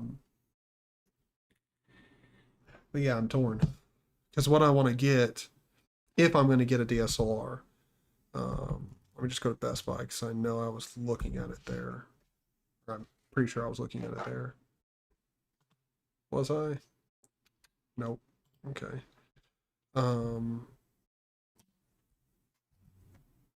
What was it that I was looking at? Just search DSLR camera. And I know how to sort this so I can find it really quick. It was pick up today, Best Buy. My internet is like, hey bud, what you doing? You like live streaming and like loading up like 8 different web pages all at the same time? You want to cool it down there, bud? Come on, internet, you can handle it. I believe in you.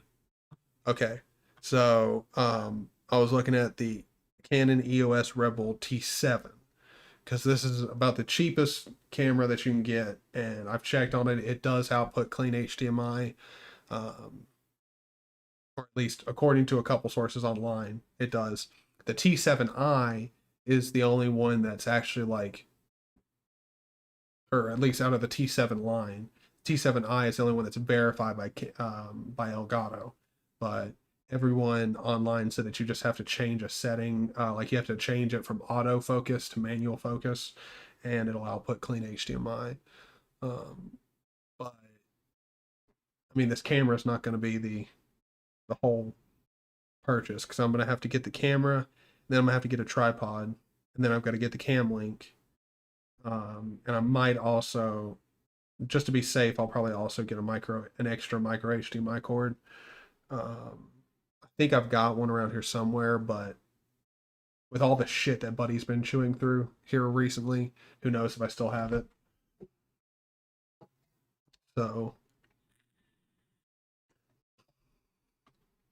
I'm just torn, man. I don't think it's a worthwhile purchase. I feel like the microphone, because like what I was using, I had a blue snowball, and that was okay. I mean, it's essentially better than just about anything. Then I upgraded to some microphone that I bought off Amazon. It was like $75. Came with a microphone stand. It was like it was USB. It had really high ratings, but it was from a company that I didn't know, and I only bought it because the ratings were so high. I got it. It sounded okay, but this microphone, like instantly, I can tell a huge difference in the clarity of the Yeti versus, I mean, even the Snowball. Like the difference in audio quality is night and day with the Yeti. Sounds way better. And I'll be honest, I'm not like an audiophile, and I also don't necessarily worry about like the quality of my audio being the highest possible. Like it doesn't bother me at all. But, yeah. Buddy, come on. I gotta get you over here. Come on, buddy. Buddy. Come on, buddy. You can't be over here. He's sitting like right next to my power cord. It's like basically almost in his mouth. Come on. Oh no. You passed out. Hold on. Let me move my chair. Get him over here in front of him. It'll be looking hold on. I'll read your chat as soon as I get Buddy over here. Buddy, you can't just lay right underneath the camera. Come on, buddy.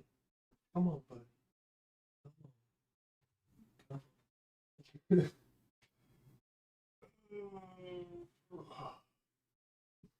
Dude, you're so lazy. Why don't you ever want to sleep on your bed? I'm not gonna. If I start picking him up, I don't want to make him like uncomfortable. But at least there you go. He's in the camera. You can see him. Hold on. I'll try and move him. Ah, shit! Tripping over my shoes. Try and move him into a better spot because he is so passed out right now. Yeah. I'll just leave you there. You're comfy. That way he's not near any cords or anything. He can't bite anything.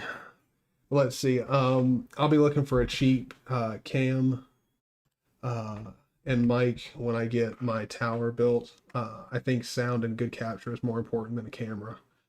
See, yeah. I 100% agree. 100% agree. I mean, really, in all honesty, I feel like the audio is the most key part. Like, and I've got to be honest, like it's been a struggle for me to get good audio. It's been a real struggle. But I think it's much better now. I think this is a huge step in the right direction towards having quality audio that actually like is passable for everything that I want to do. And not even just passable. I mean, I feel like this is the best my audio has ever been. Because I've actually also over time learned how to properly set up my different filters. So like, let me show you. I'll show you my filters. Whatnot. Just drag that over. Here we go. So here's what I've got. I've got my compressor, limiter, noise gate, noise suppression. And these are some, like, I've sort of tuned my compressor. These are some pretty common settings, but it took me quite a while to find like the levels and stuff that's good. So, you know, but finally gotten to the point where I feel like my audio is pretty good.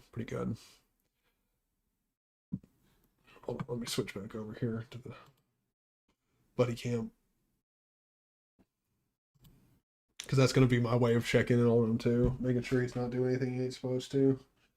Which I don't know why, but he keeps coming back towards my feet, and I'm like, dude, just stop it. Just go in there. He's got, when I say he's got a very expensive dog bed in there, he's got like my mom, when they got me him, because my family got me him for Christmas, and I got him on Christmas Eve, and he got this really nice dog bed to go with him. Like, spoiled the shit out of him. Like, it's practically a freaking Tempur-Pedic dog for mattress. Like, or, excuse me, a Tempur-Pedic mattress for dogs. And he never wants to sleep on the thing. Never. Like I have to force him to go into the cage and for him to lay on it. And the weird thing is too, like I would understand if it's like every time I put him in the cage, I lock the door behind him, but half the time the door's open. Like it, I only want him to go in there so he lays down on the bed. I know where he is and he's comfy. Like I even throw his toys in there, but no, no, he's not about that life. Let's see. The phone in the bedroom rings. Take off clothes. Take off the soiled clothing. Drop clothes. Dropped. Okay, now take off watch. All right. Drop watch. And then take shower. Perfect. All right. Go to, or wait, hold on. Take watch. All right, go to bedroom. All right, go to, oh wait, hold on. Open dresser. Oh, dresser. Oh, open that dresser up. But yeah, like when it comes to cameras and stuff, I don't think this is like a necessary purchase at all to like grow my channel. So I don't think I'm going to be making the purchase. I've just been heavily considering it because I feel like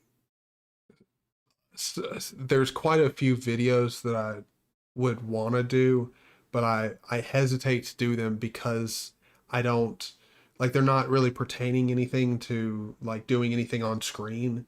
So I don't really want to do them, just me talking down here in the bottom corner. Instead of having just an actual like proper like full DSLR like on me and like just the full thing. Because I mean, like with me down here in the corner like this, yeah, the webcam looks fine. When you blow it up to 1080p, nah, nah, no webcam's gonna look good at like with full screen. It's just not. Um, I I also don't understand how some people like. I don't understand how some people spend the amount of money on cameras they do on streaming. Because like, there are some people like I watched this. There's this one dude that I watch. I won't say who he is, but he has spent so much money on his streaming cameras. Like so much money. And his channel is about 3 times larger than mine. So he's got about like 700 subscribers, whereas like about 3 times bigger than mine would be about like 300, or excuse me, I've got about 300 subscribers.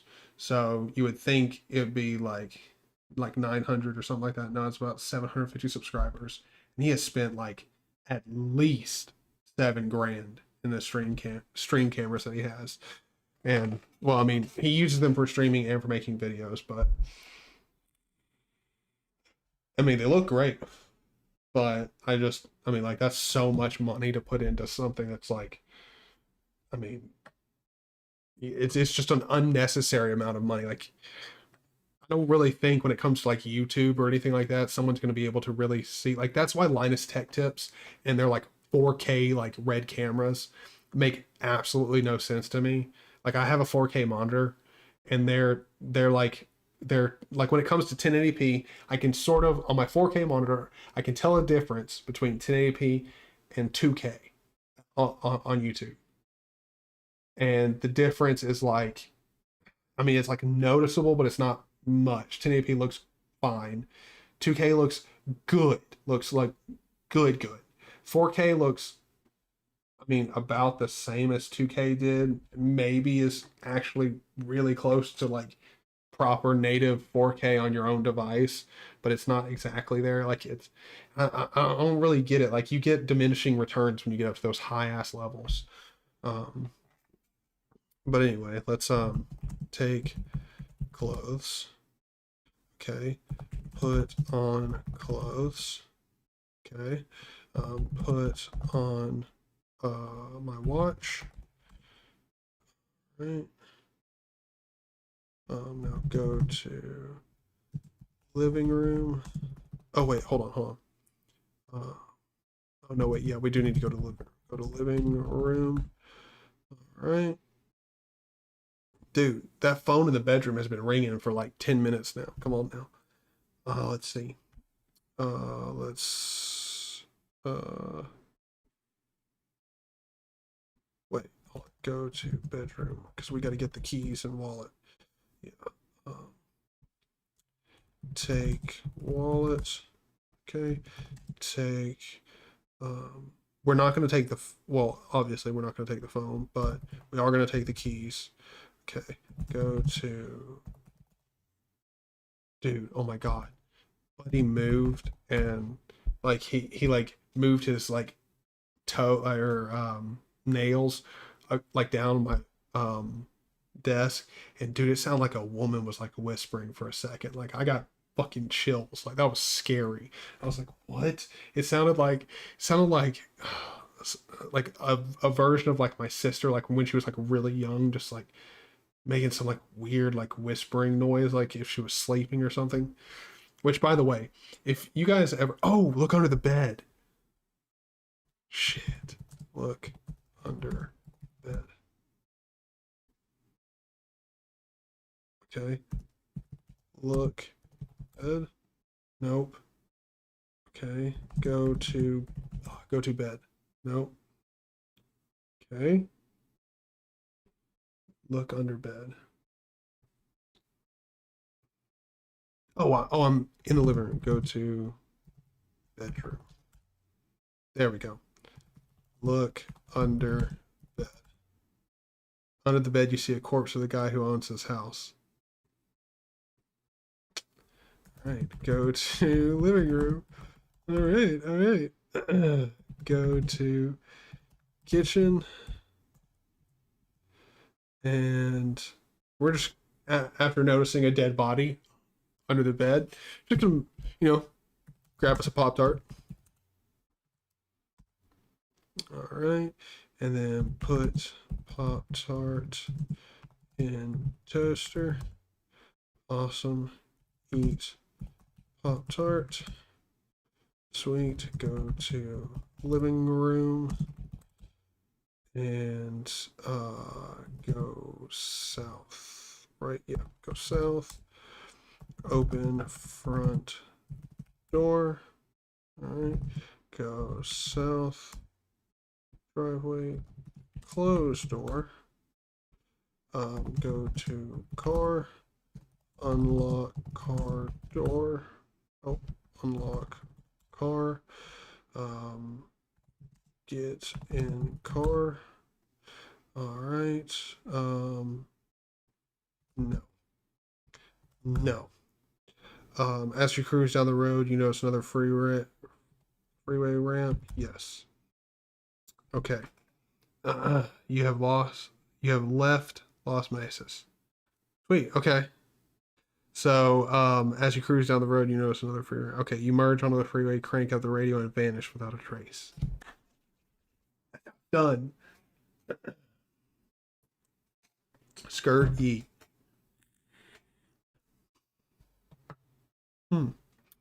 I wonder if you actually like.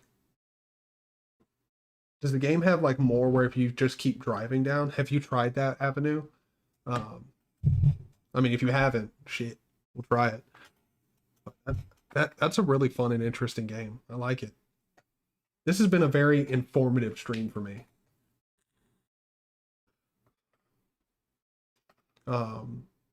One thing I will say is, let me know. Everyone's different. When I vape on stream, let me know if you have like, or in like, I don't really think I do it too often in videos, but if I try not to, but on stream, just let me know if that's annoying. Because like, I don't know, for me, I mean, it's not like I have to vape during the stream, but it makes it feel more like a conversation, like I'm relaxing, just talking to somebody. You crash if you keep driving. Oh, okay. Well, it's a good thing I took the on ramp. All right. All right. You gotta love it when you make good life decisions. If I remember it correctly. Okay.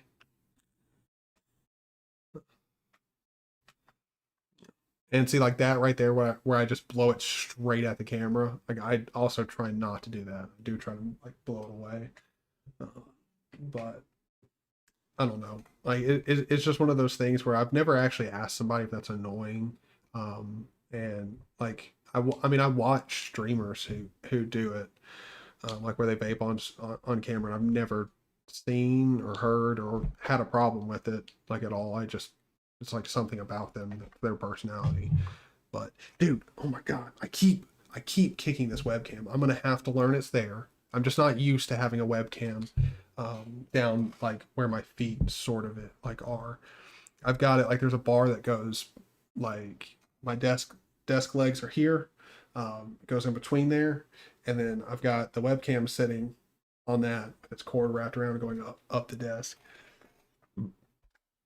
I actually will say one thing. Most of my cords are very well cable managed, except for the monitor's power cord and my laptop's power cord.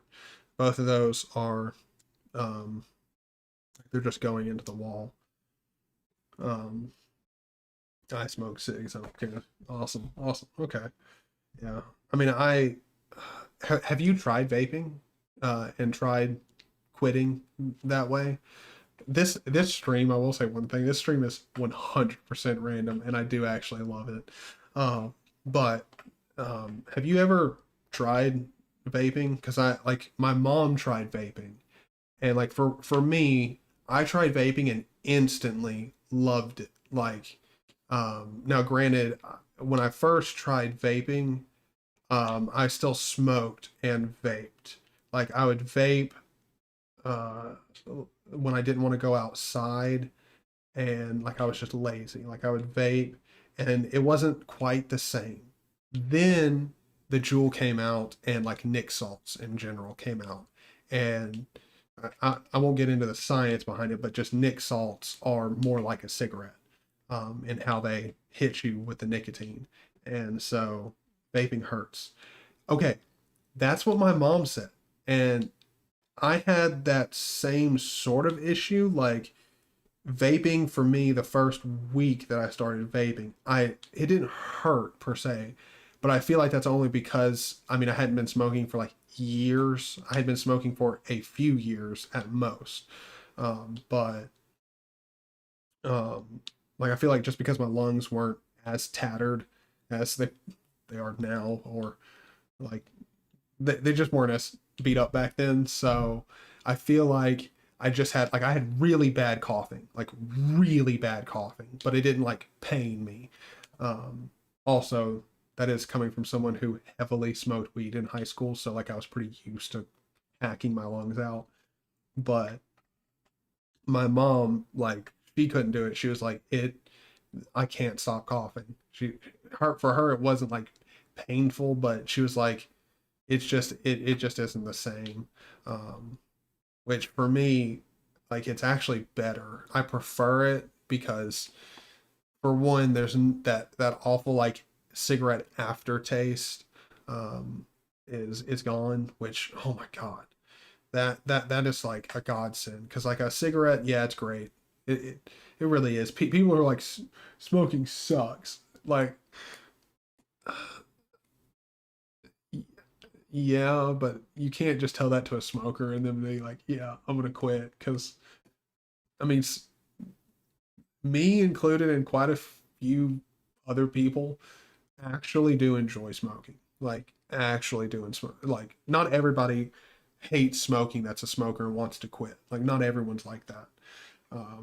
In fact, majority aren't like that. But dude, oh my god. So what I'm gonna do? I'm gonna go in here. Oh shit. Did not realize I was hovered over that. I'm so confused. What did I do? Did I just reload the web page? Oh, I didn't use. Okay. I was wondering. I thought I hit super Q, which would have closed Q tile, but I just hit Q. So I was like real confused at what it was doing. What was I gonna do? Oh yeah, load up Ranger. Go in here. I'm gonna move this into, well, paste it right here, but make a new directory. Uh, we'll call it Frauds Games. And perfect. All right. Got that. It's a horrible addictive habit. Oh yeah. Oh yeah. Oh yeah. Oh yeah. I will not argue that at all. It is the worst habit. Like it's funny to me because I have friends who, like, this is their exact family dynamic. Their parents would die if they found out that they were like smoking weed, and yet they're 100% fine with their kids smoking cigarettes. Like, that makes absolutely no sense to me, like, at all. Because I mean, all that shows is like you're just ignorant, I guess. Because like smoking is bad either way. Like, I would understand if your perspective is I don't want my kid smoking anything. Period. That's a pretty reasonable like dynamic. But like pot, like dude, like any article or anything out, like anything you read will tell you just how many chemicals and shit they put in cigarettes. And then on weed, like the biggest like concern for weed is like, is your weed 100% organic, or did the grower use pesticides in the soil, or like like fake nutrients that like hurt the soil? Like that's like the biggest complaint. Like, and here's one thing too. I also like, I I don't personally know, like they're not like people that I see on the regular, but I know of somebody in another state that grows illegal marijuana. And like the last thing, for one, it's like a family business too, which is nuts.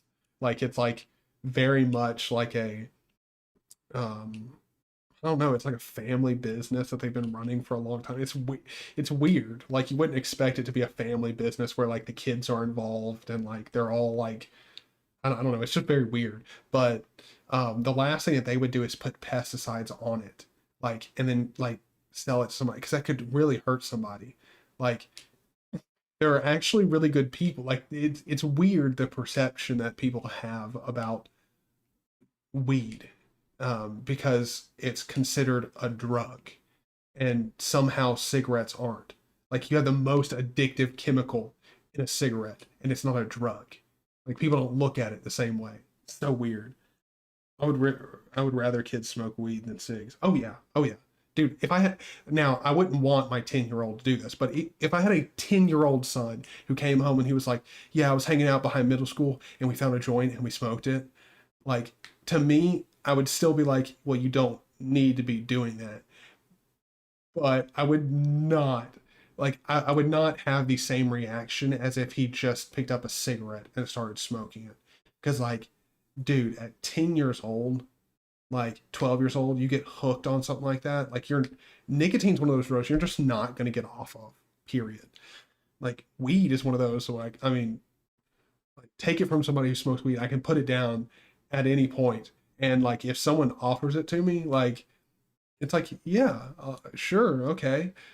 But it's not like I need to go get more. I ran out of pods and I needed to go get more because like I'm addicted. Like, how is there not like a stark difference in how people look at nicotine and weed? Like it blows my mind. Uh, and that's one of those topics that like I could talk about for a really long time, and it pertains to like, I mean, everyone already knows it, and it's nothing new, but it it's one of those things where like just the more you do research on it, you're like you find out really interesting facts.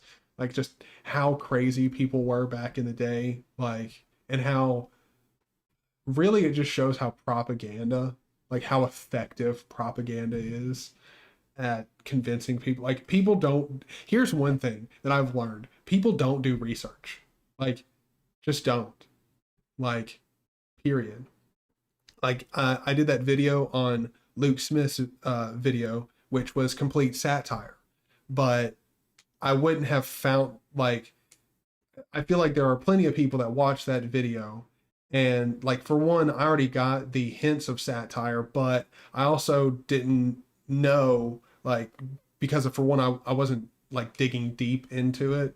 I didn't know if maybe Google Chrome was actually doing like something like on their nightly builds or something like that, where they're pushing out updates every 2 hours or something nuts like that. But I just wanted to check up on it. Do you know how many people watch that video and don't even notice that it's satire and take it as fact and never look up anything? And then anytime someone asks them about Chrome, they're like, well, Chrome's doing updates every 2 hours. Like, it's just the amount of people out there that are not willing to like look something up or put any effort into, um, I don't know, not just taking anything as fact. Like you live on the internet, everyone knows that you should fact check stuff, and yet apparently no one knows. Like the amount of times that I've had someone tell me something and I'm like, oh, that's interesting, look it up. Complete crap. I'm trying to think. Oh yeah, we were talking about Andrew Plunkin. Hold on, let me check him out. I'm gonna check out his Wikipedia. He looks like my kind of dude. It looks real nerdy. I like it. I like it. He just looks like the type of dude where you'd walk up and you'd be like, okay, this dude's got a lot of interesting shit to talk about. That's one thing that like I don't really understand about why kids are this way, but like when you're a kid, like being seen as nerdy is like a huge fear, and then also like being the nerd is like considered a bad thing. Dude, in my high school, the nerdiest kid we had, Zeke Toma, I'm gonna shout him out because this dude, I doubt anybody could find him, and I also don't try to find him because I have talked to him, but it hasn't been super recent. But he was like the coolest person to talk to ever. I mean, he was nerdy in the fact that like, I mean, he was extremely skinny. He was very white because he had so many hours on games, but he was the coolest person to talk to ever. And like it was funny because like in my high school, I feel like my high school was very different than most. Like there were definitely big cliques of people, um, like jocks, like the stoners, like rejects, and um, like I'm trying to think like the theater kids, like like there were different cliques, and like the like super nerds, like there, but all these cliques, like when it came to like parties and stuff, everyone would be there. Like I remember like the jockiest kid at like or dude at my school, like I remember one time it was me, him, Zeke, and another one of good friends of mine, Jacob, and we were all sitting there and like just having a beer talking, and like the entire time in the back of my head I'm like, this is nuts. Like just the most like, because I mean he was a big stout, I mean like I can't remember what his position was, but I mean he was trying out for the quarterback senior year, and I think he got it. I think he was our quarterback, but I can't remember. I know he got hurt sometime during the year, so I can't remember like exactly how it all went down. But I think he actually became our quarterback, um, and like it was super fun and interesting to me to see us all like just hanging out and talking like we weren't all it was just nice to see because like in movies and stuff you always see like people who have completely different like stark different differences in interests, like just being extremely rude and unkind to one another. And like at my high school, that wasn't the case. There was one kid at my entire school who got bullied. And the only reason I know it is because he got bullied by essentially the entire school. Like nobody, like he was very much, he had a lot of things wrong with him, not in the fact like he had mental or like health issues. He was I can't remember what it's called, but when you constantly lie, like you can't help it, you're always lying. And he just lied like so much. And it really wasn't anybody bullied him. It's just like he didn't have any. It was towards the end of senior year, he did have a couple to a few friends, but it was really hard for him to make friends because for one, everyone knew he lied, and then when you started talking to him, he'd lie, and so like you would eventually just stop talking to him. Um, Get Lamp. Get Lamp is a good documentary on old text adventures. Okay. See, this is something that's gonna like this is a rabbit hole that I might not survive. I might just go down this rabbit hole and just tomorrow, like, like because right now, what is it? Tonight, let's go. Oh, okay. For me, it's already 1 o'clock. I didn't realize I had been streaming for this long. How long have I been streaming for? What? Hold on. How long have I been streaming for? Hello, YouTube. Tell me. So if I started at 10:30, I've been streaming for 2 hours. Okay. I mean, it's not an insanely long stream, but what am I trying to say? Or what was I saying? Good lord. You talked about Get Lamp. Oh yeah, rabbit hole. So I might stay up all night just going down this rabbit hole. So this is pretty interesting. I like it. Because like text adventures and stuff like that, like I don't know. Here recently, I've been really big into like AAA games. I really like the Resident Evil series where they're remade. They're like I love that classic Resident Evil um, storytelling. Like it's so weird to me because like I understand the mindset of you absolutely like can't take Resident Evil.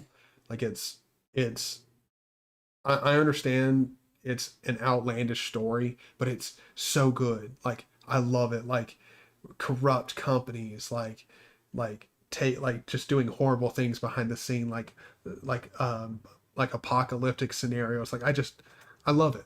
I love it. And I also love the remakes. Like they're really good. Like I really like them. I really like that they're taking that old experience, modernizing it, and it looks great. Here's the problem though. Here lately, I've also wanted to get into terminal games, like games that aren't the what makes them great isn't like how many frames you can push and like can you get god rays, like the appearance of it isn't what's like the main part of the experience. Like the actual story isn't like is the main focus of the game. Um, that and also I did that video on N Snake and My Man. I don't know if you were watching me while I was playing Pac-Man here in the terminal. I did that for a few minutes here on the stream, but like those games. I mean, like I don't know. I really like text adventure games because I've never really been playing them, but I've been watching them for quite a while now. Can't even remember the channel that I watch, but there's one guy who plays them, and I watch a lot of his videos. But he hasn't posted in quite a while. Yeah, ugh, I'm starting to get tired here, so I might end the stream here before too long. Hold on, let me check. What does the buddy cam look like? Where's Buddy at? All right, you just get a picture of his butt. That's what you get. Oh, excuse moi. But yeah, I'm starting to get tired here. I don't know, might go to bed, but I will say, if you want to keep talking for a while, I'm 100% down. It's just I'm definitely gonna have to go get some coffee. So I might if you want to keep talking or do something in specific, specific, if I can talk, if you want to do something specific, I'll go grab a cup of coffee. Keep going. Text adventures are in use in the most powerful. Text adventures use the most powerful graphics engine on the planet. Your brain, right? Right. Like here's one thing that pisses me off. So many people nowadays have no sense of imagination. Period. Like so many people can't read books because they don't have a good imagination. Like, retro engine. What's retro engine? Question mark. I see. I've got to get big into retro games, dude. I just haven't been big into retro games, and I think that's something I've got to fix. Let's see, retro engine. Let's see, do retro engine Sonic fan games HQ.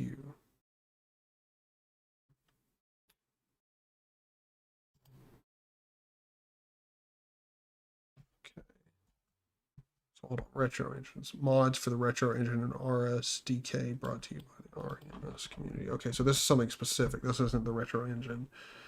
Retro engine arcade. Okay.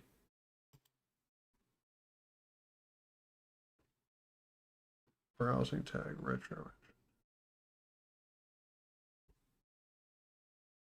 Hold on, what is retro engine? I'm so confused. Because here it says mods for retro engine. So retro engine, mods for retro engine and RSDK brought to you by the RMS community. Okay.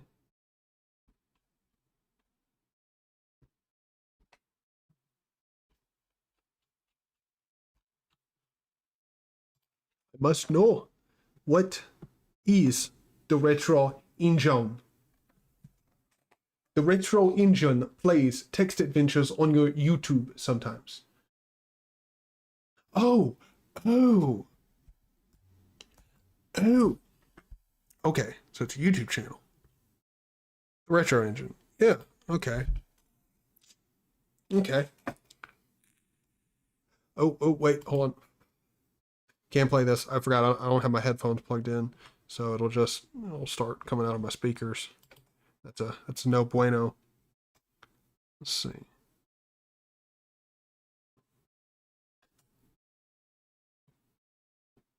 Okay.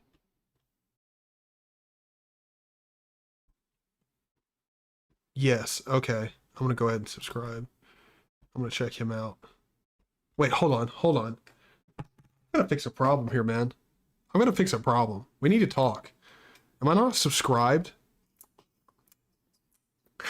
What is wrong with me? We're gonna fix that. Yeah.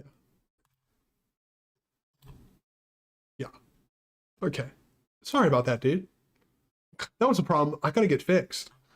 Um, and hey, anyone else? Oh, wait, hold on. I think I turned the DVR off for this stream because I was planning on at some point like recording it myself here and seeing if streaming and recording worked.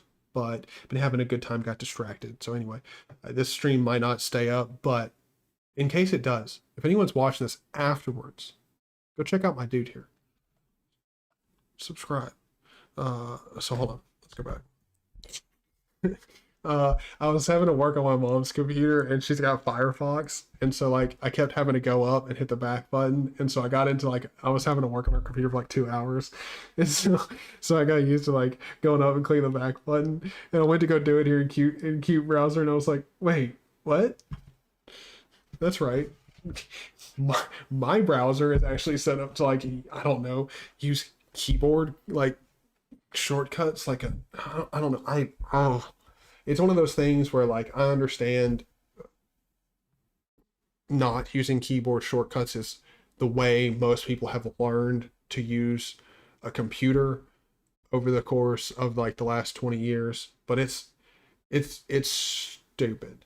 As soon as you learn like keyboard shortcuts and stuff, like dude, the amount that you learn that you don't have to use a mouse for, like a mouse becomes so unnecessary. Like the one thing that I've learned on a laptop is like window managers on laptops are awesome.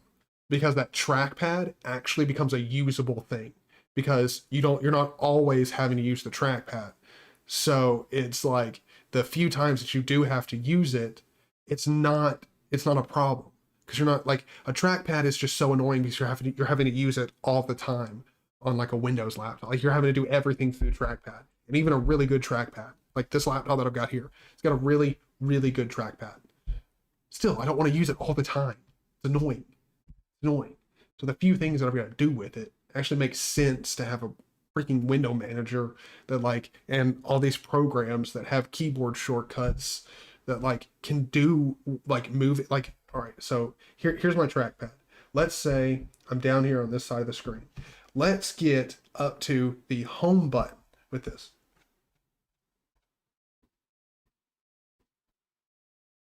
That's stupid. And so if we were going up here to press X on the window, or even over here, let's see how long it takes me to get up here. That's so stupid. That's so stupid when you could just do gone, gone. And it wouldn't have been that slow, but I'm streaming right now, so my computer's like a chugging. Oh, let's see. Trackball for the win. Dude, oh my god. Oh my god. Everybody. You're killing me, man. I've got a buddy who's trying to get me on the trackball game, and I'm like, no. I don't need it. I don't want it. Like, it just, I understand trackballs from everything that I've heard, they're pretty freaking good. Pretty good. But they just look so ugly. So ugly. All right, how about this? You make a case, like you make your solid argument for a trackball. Why should I leave my mouse behind for a trackball? Because his argument is stupid, and I won't even say it because it doesn't even deserve to be said. It's so dumb.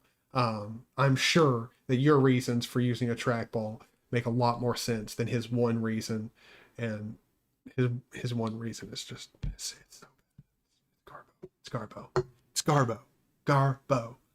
But I have really no problem using a mouse. So wait, what? You made your own trackball? Do you have a video of that? What? Hold on. Sorry, Retro Engine. Oh wait, hold on, I've already got your name up here. Come on. About to have to go through your videos. Let's see.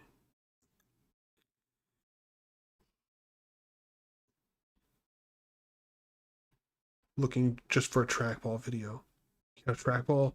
Like, you got a video of you making a trackball? That'd be sick.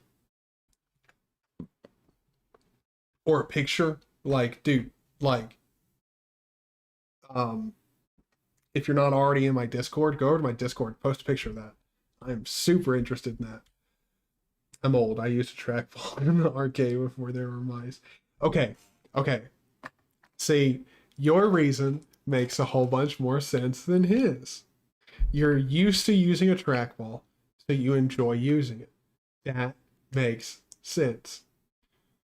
His reason does not. And again, I'm not going to say it. It doesn't even deserve to be said. His reason is so... When he told me it, I was actually offended that he would give me that reason for switching over. Yes, look up. I made a Panther XL. It's a custom joystick trackball game controller with a scroll stick.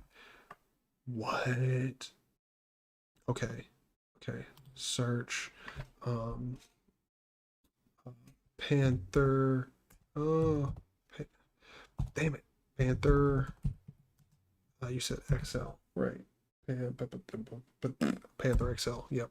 Let's see, Panther XL clone in action. Yo, okay. This is what I'm talking about. Oh. Sorry, brother. Gonna have to mute you. Dude. This is pretty sick. Okay, hold up. So, this trackball here. This is how you move, like around everywhere on your computer. And then you got these like these are your three mouse buttons up here. My icon is the trackball before the scroll stick was coded. Wait, hold on. My icon is the trackball before the scroll stick was coded with the little joystick module on top.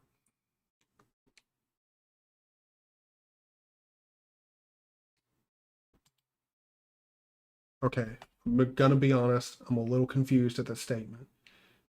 My icon is the trackball. What? Wait, hold on. What icon? What icon are you talking about? The scroll stick draws 2-speed vertical, 1-speed horizontal scrolling. Okay, okay. Dude, that is fucking nifty, dude. That's so cool. So you use this ball to move around like that is sick. I am just using a cheap Logitech trackball right now. Got to make a better one with new parts. Okay, dude, that is sick. Okay, I'm gonna have to I'm gonna pause this because I'm actually gonna watch this with audio. I actually want to hear you explain it. This is cool. Okay, so it's developed using an Arduino. Nice, nice. That was all used parts. That's awesome. My YouTube icon. Oh, okay. Tiny brain here, not big brain. Tiny brain here. Awesome. Dude, okay. That's that is dude, this is really cool. Oh, see, like I love stuff like this. I'm so glad. See, here's the one thing I will say about being a small YouTube content creator. It's I think I've gotten one negative comment. Like, I've gotten one that was like negative, but it was also like constructive at the same time. Which that one I don't uh, like. A negative comment will not even rub me the wrong way at all if it's constructive. Like you can tell me my video was shit because the audio like was horrible and like I should have done better editing like that. And like if you tell me I should have edited better and nothing else, then yeah, no, I'm like, why you why? Like I mean, I won't even respond to that. But the type of video that's like, hey dude, like your audio quality was horrible. There was a whole bunch of static in the background. You could probably easily remove that. Also, by the way, like you went like you cut out a part that doesn't make sense. Like that type of constructive criticism where you actually tell the person like how they can make their video better. Like that is the type of negative comment that I'm okay with. But what I was saying is it's awesome to see small channels because almost always there's like never a negative comment. Once in a blue moon you get one, but all the people like on your channel when you're not like freaking massive, getting like hundreds of thousands of views, you don't get, or probably even I would say I would say probably negative comments start to, I don't know this from experience, but I would assume when you hit probably about every video averaging like 1,000 views in its first week, I would assume that's probably when you start definitely getting negative comments on the regular. Um, it was an it was an ancient Apple mouse sensor. Dude, like this thing is jerry rigged as hell. I love it. I love it. That's awesome. And don't really like tracing the amethyst ball. Oh, and it don't really like tracking the amethyst ball. Ah, okay. Wait, hold on. So is this right here? Where did you get that ball from? Like you said these were all used parts. Did this come out of like old PC? Like did you special order it? I learned enough to make a really nice one next time. That's awesome.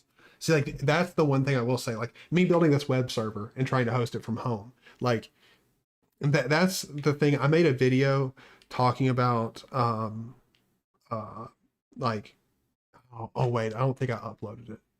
Whatever. I, I did make a video where I was talking about people not wanting to challenge themselves. It's all too common now. Like especially you hear it in the Linux community where people like say, I'm not going to switch over to Linux because it's too difficult to learn. And to me, that is the most ridiculous statement ever. Like, essentially, what you're saying is, I don't want to learn something valuable. Like, that doesn't make any sense to me. If your argument was, I'm not interested in Linux or care about what operating system I use at all, that's a fair argument. Like, that's a fair argument. Like, I understand that argument. But the argument of I'm I'm against learning something because it's difficult. Like building that web server is not easy. Like figuring out why the frick port forwarding is not working isn't easy. Like, but that's sort of the point. Once I learn it, I know how to do it.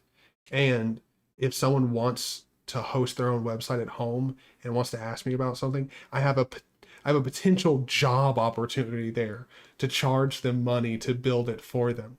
Like, how is that not? And in the process, I get to host my own website and save money. How, like Linux, like learning how to do all of this stuff in Linux. I now have I have an operating system where anytime I want to do something, my freaking computer is like, welcome back, sir. Like, like why wouldn't you want to do this stuff? You can just tailor your system more towards you. Um, and also like, just like, it's better. Like, it's really not even an argument. Like, Windows freaking sucks, man. Like, Windows sucks hard. The only argument that I'll ever accept from somebody who's like Windows is better in this one specific aspect than Linux. And that aspect is compatibility with all major software. That's it. That's it. All major mainstream software is supported on Windows. If it's not supported on Windows, then that means it's an Apple exclusive product, like Final Cut Pro, which that's a whole different topic in of itself. But every major mainstream software is made for Windows. But on that argument, I am someone who I never learned Photoshop, period. I started off using GIMP. And that was before I was even like, I mean, I had installed Ubuntu on a netbook at the time, but it also pissed me off. And like I pretty much swore off Linux for like a year after that. But um trying to think. What was I saying? Crap. Um Poop. I can't remember what I was saying. It was it was a Christmas present, but the mouse sensor was a broken joystick.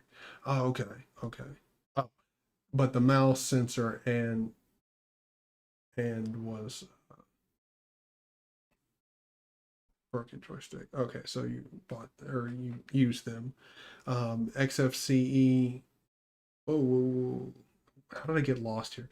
XFCE is way easier to use GUI than Windows 10. Yes, yes. Hold on, I'll talk about that in a second.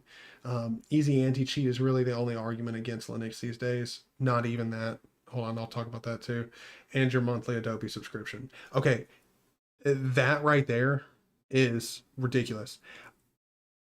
I was doing something, I can't remember what I was doing, but it was very specific, and I thought I would need Photoshop. I thought. And I looked into buying Adobe Photoshop because I'd already been looking out how to do this in GIMP and I just wasn't getting it.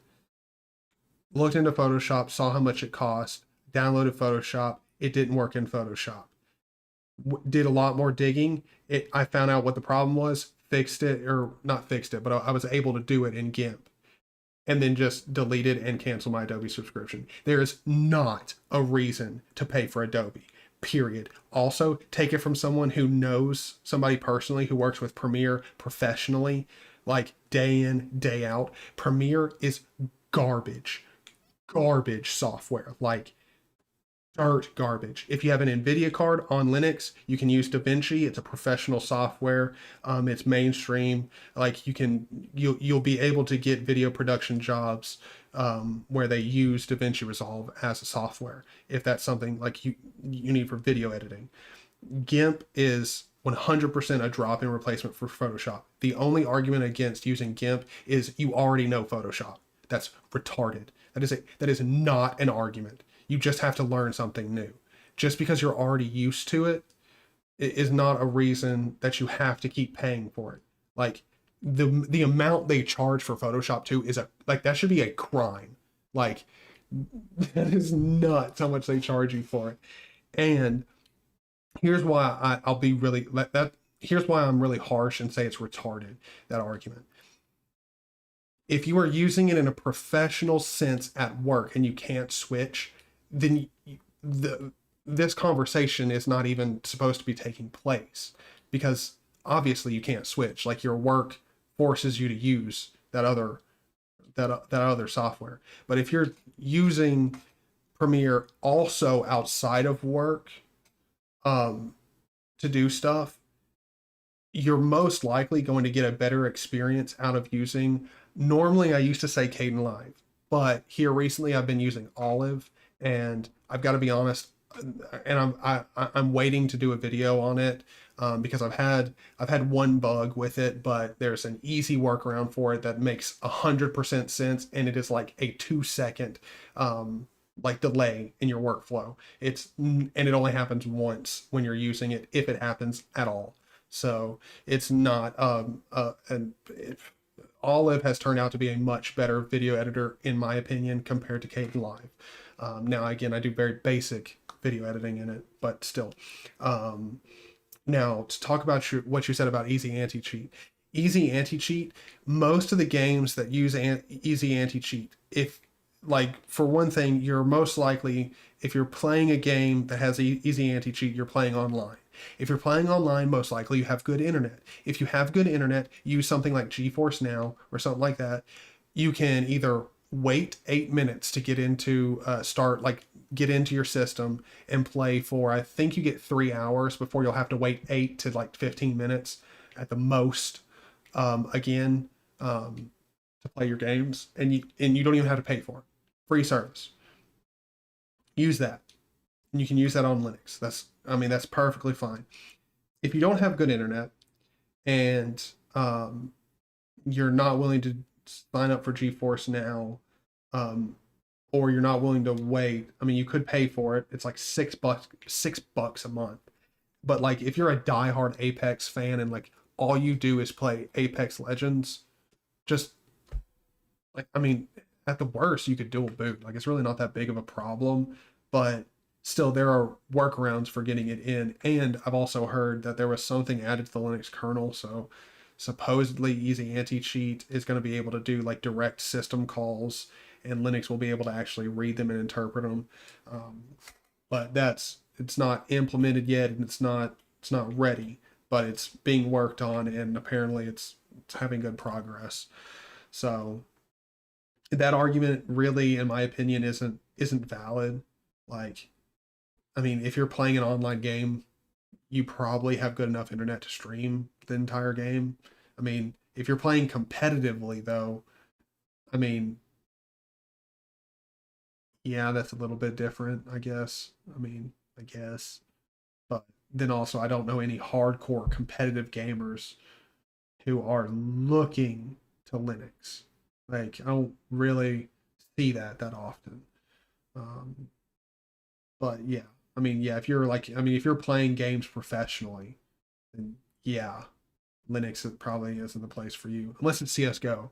Then yeah, in that case, definitely probably actually get even better performance. But um, uh, the teensy and seeming to arcade machine buttons were new.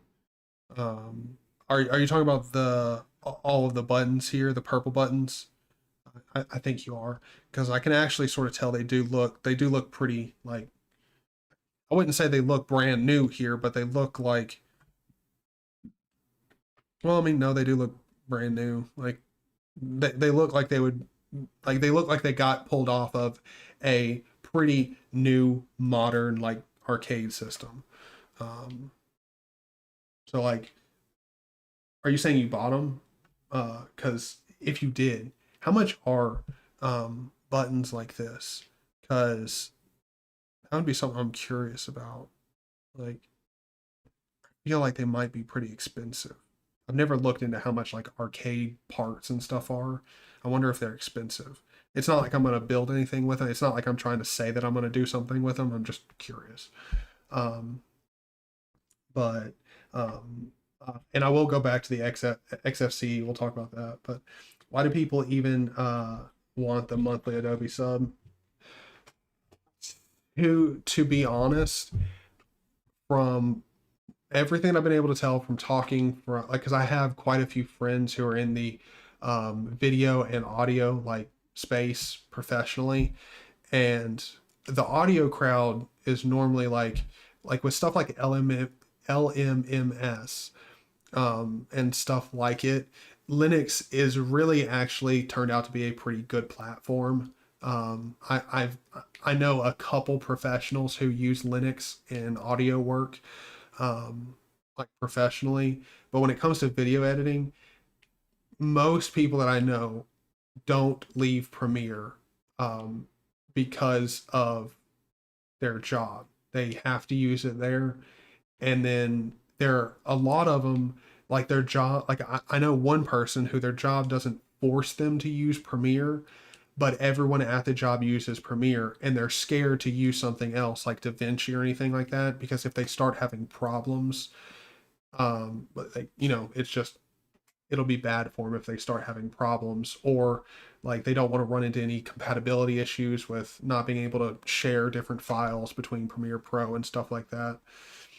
But again, if you're forced into using it into work, even like your job not telling you you have to use it, but everyone else there using it and you need to share files with them, like that's a 100% valid argument against using something else or even putting in the time into it.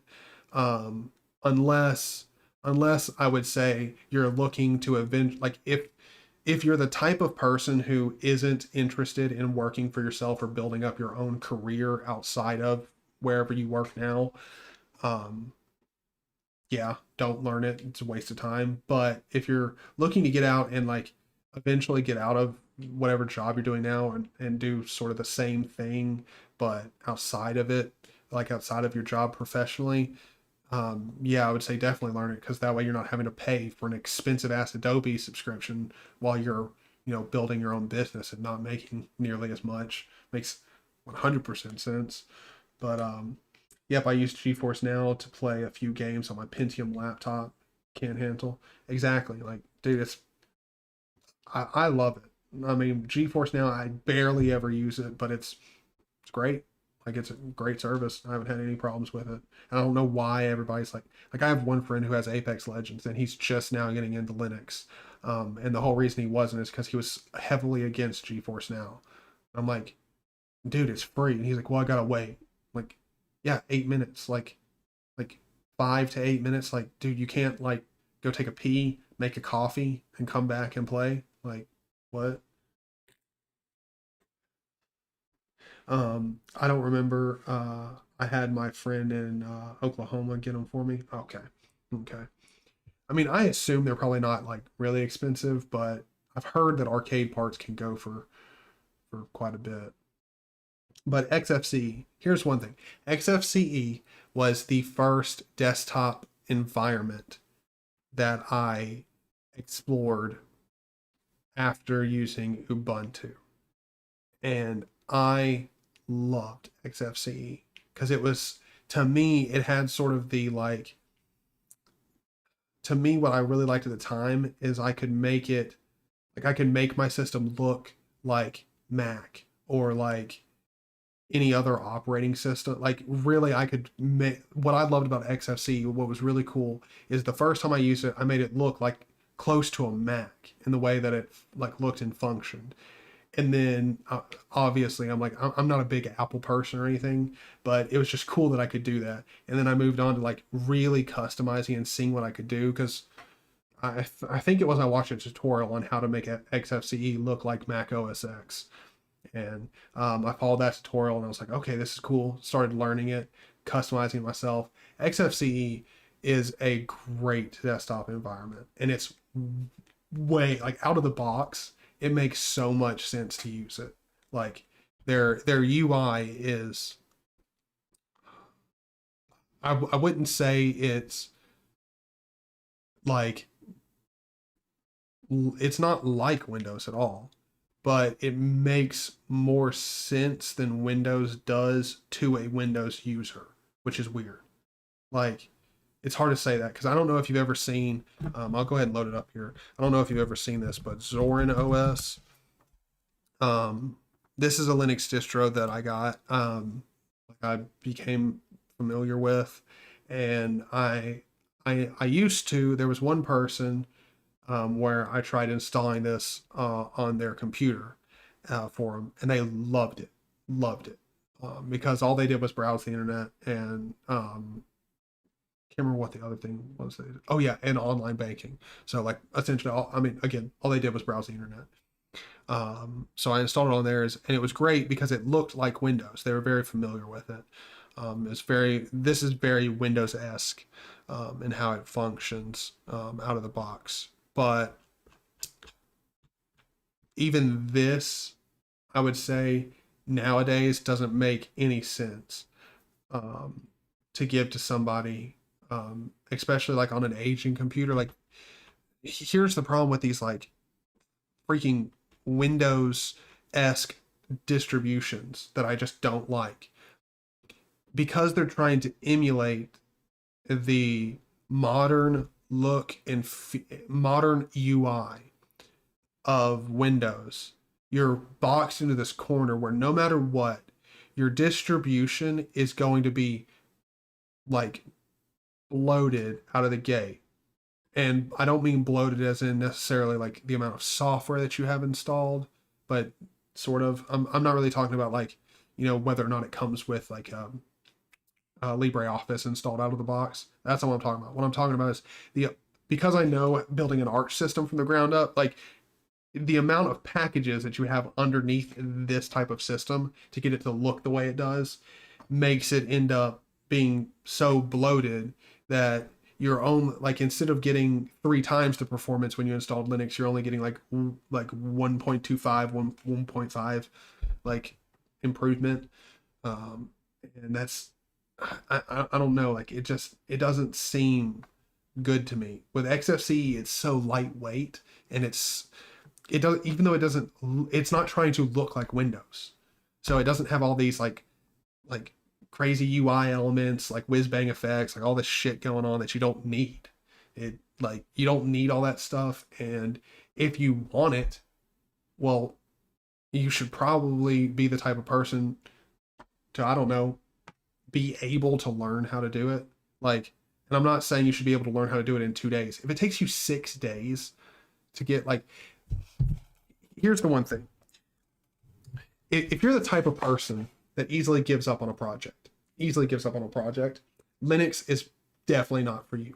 And when I say Linux is not for you, I'm not talking about like you just shouldn't use Linux in general. Like, yeah, something like Ubuntu or I'm trying to think of another Linux distro, like Elementary OS. You don't need to know anything in the terminal. You can use Elementary OS, Ubuntu, just like you would a Windows computer and not learn anything under the hood. But if you want to get something like a system that looks as nice and as, well, I mean, it's personal preference, but as customized as mine, that fits my exact taste and what I want from a system,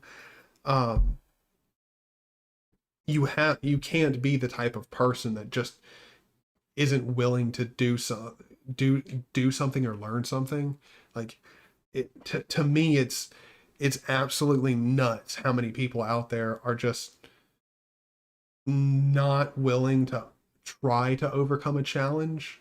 Like, yeah, I spent an entire night and half a day trying to get that web server up and running and access it outside of my home network and wasn't able to do it. I'm not done yet. Like I'm not gonna throw in the towel. Like, and I feel like because Windows, like I was talking about this in the video that I didn't upload it, but is it $6 now? Was it $5? No, wait. Yeah. So I mean, it wasn't too expensive.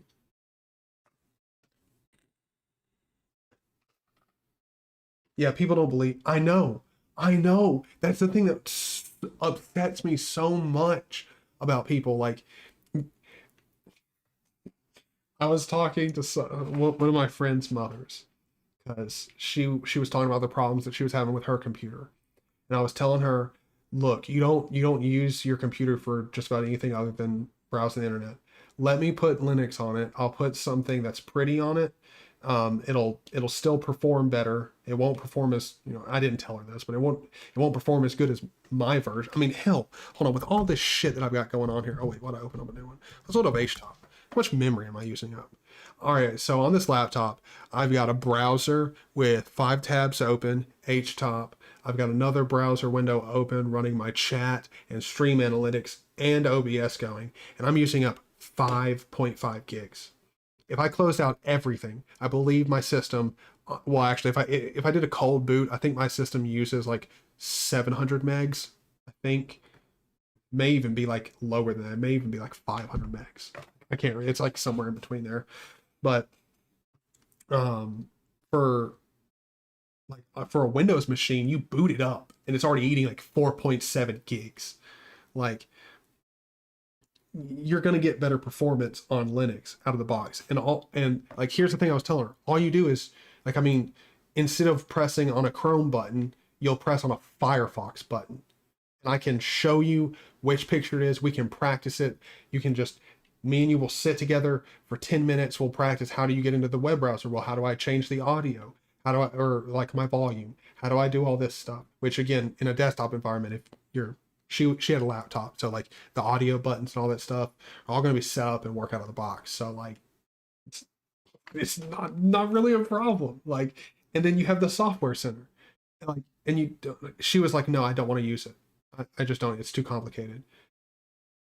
My mother and my grandmother use Linux because I forced them to. Like, they were having problems with Windows, and I just, like, without even asking her, I was like, look, I'm going to copy all your files and I'll reinstall your system. Okay, cool. Copied all our files, reinstalled Ubuntu, and sat her down, and I was like, look, this looks different. I'm not going to tell you what it is. It doesn't matter. Don't argue with me. Like, is there any programs that you need? And I mean, I know what my mom uses. There was nothing that she needed. And so I was like, look, here's your browser. She uses Firefox, and I have to like, I actually update her system for her, which is retarded because there's a like, it's a pop-up. Like, the software center sends you a pop-up and you can just press update and enter your password, but she's stubborn and just won't update. So I just do it for her. It's really not that big of a deal. She wouldn't update her Windows system if it didn't do it automatically. But because it does it automatically, it causes issues, or it starts updating when she's in the middle of something and she turns it off to stop the update, and then it corrupts the entire Windows system. Like, it's all of that type of crap, like, that I can't stand. And also, it's Ubuntu. If she doesn't update it for like 3 years, it's still going to run. I mean, be really behind on security updates, but, you know, still run. My grandmother uses it, and she does taxes on her, so like, she has a specific open source program that she switched to using. Like, if my grandmother can switch from using QuickBooks to an open source alternative, you don't have an excuse. Like, you don't have an excuse to not use Linux. My grandmother also, I found out, she installed, she didn't like, apparently she didn't tell me this, but apparently she didn't like the default calculator that came with Ubuntu. So she went into the software center and downloaded a new calculator app and dragged it. Like, I mean, she she she had it duplicated on her like Unity bar, but still though, she had it there. So she, I mean, if my grandmother can learn how to do it, like, we don't really have an argument. And my grandmother's not tech savvy at all. No, she's just she's good at like taxes and stuff like that. She's good at like that like analytical stuff, but she doesn't give a shit about Linux or computers or anything like that. Um, TBF, the software center, is complicated compared to sudo apt install. Yes, it is. Yes, it is. And also, here's the one thing I will say. Anyone who tells me that the software center is just as fast as using it in the terminal, I will quickly and vigorously argue that it is not. I have used it. It is definitely slower than installing stuff in the terminal. And you run a chance where I've had the like software center like freeze up before. And like that's really freaking concerning. So like I don't like using the software center, but even though I've had problems using the software center, the people that I have installed Linux on their computers, with either Ubuntu or Elementary OS, which they have a different software center, but I think theirs is a little bit better. But anyway, the people that I've installed Linux for on their systems and they use software centers have never told me that they've had a problem. So, like, I mean, it works. Clearly, it works. Um, for me, I wouldn't prefer to use it, and I don't recommend someone who knows like what they're doing in Linux to use. Like, if you know what you're doing in Linux, why would you use the software center? It like the only reason I could think of is, well, it's pretty. Like, I could I could have something to say about that all day because like to me, like let's be honest, this website over here to me is hold on. Quit out of that.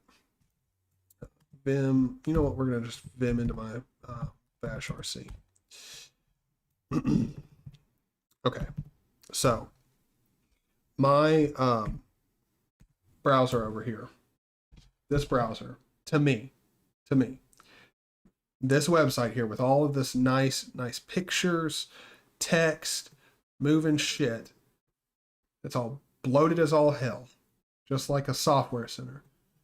To me, this plain text file over here looks just as pretty. Like, it's a simplistic version of pretty. It's it's nice text, like like ASCII art, some nice code. It's and one thing I will say about code, clean, well written, and very well spaced out code where it's easy to read, pleasing to the eye. Just as pleasing as this right here. All this fancy formatting. Like, I don't really care for it. No way I was installing Ubuntu for a friend and started to use Software Center for her benefit. Didn't take long to screw this. I'm using terminal. Exactly. Yeah. Like, I mean, again, if you know what you're doing, yeah.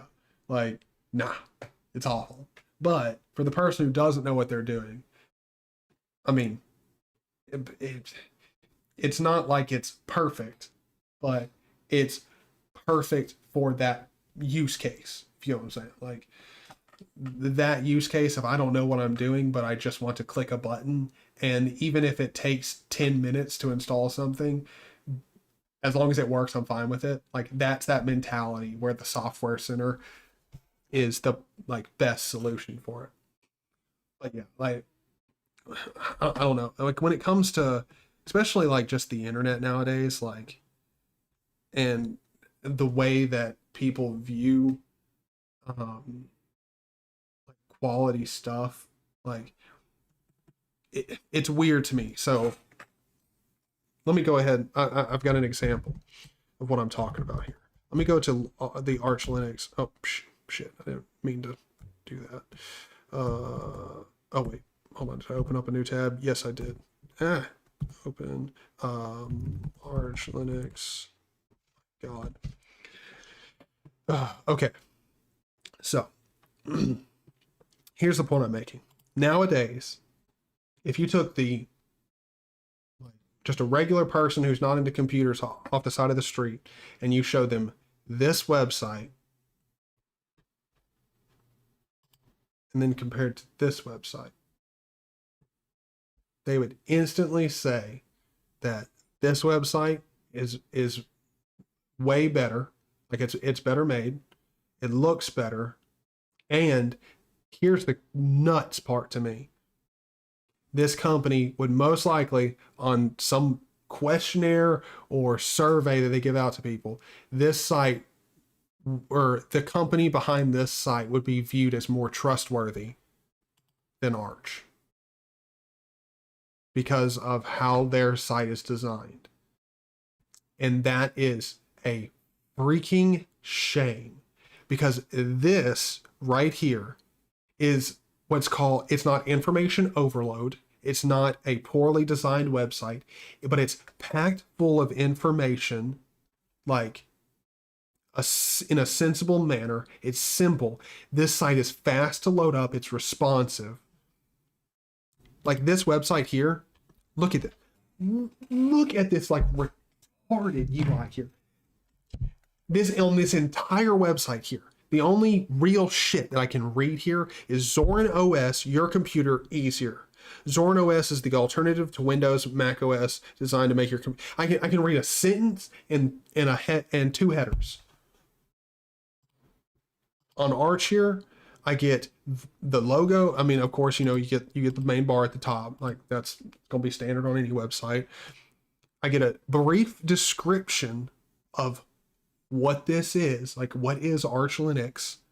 I get latest news. I'm not going to scroll down or anything. I get a package search, recent updates, and then links to all their documentation tools. Like this is how a website should be designed. This is how you design a quality website that makes sense for everybody. Like, for example, Luke Smith, out where he lives, I don't know if you watch Luke Smith, but if you're into Linux, you probably watch Luke Smith. Where he lives, he's got shit internet. Like, he can't load up Zorin OS's website. Or if he can, he's going to be waiting like a minute and a half to get this site loaded up. Whereas Arch Linux probably takes 2 seconds, 10 seconds, depending on how crappy his internet is. Hell, might be 15. Like, are you kidding me? Like, the way that we have shifted in designing websites and how the internet has shifted in its design is the same way that Windows is designed. Like, Windows is built upon layers of garbage. Like, there's still, like, as far as I don't know if this is true, so don't just run with this. Double check me on it if you're going to have to repeat it to somebody, or if you really care to know.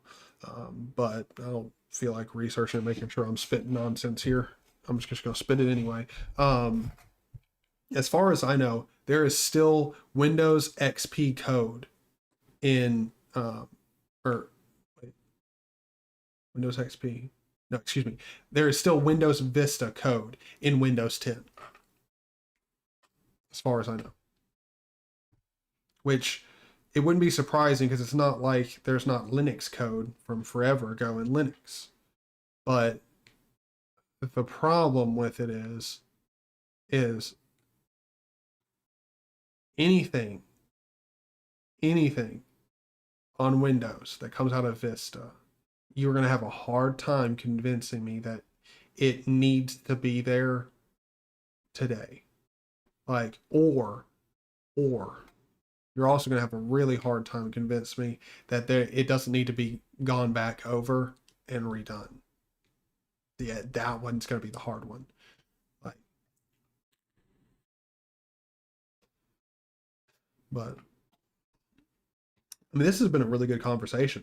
I got to be honest. This is nice. Yes, dude. Vista, Vista gives me like flashbacks, like nothing else. My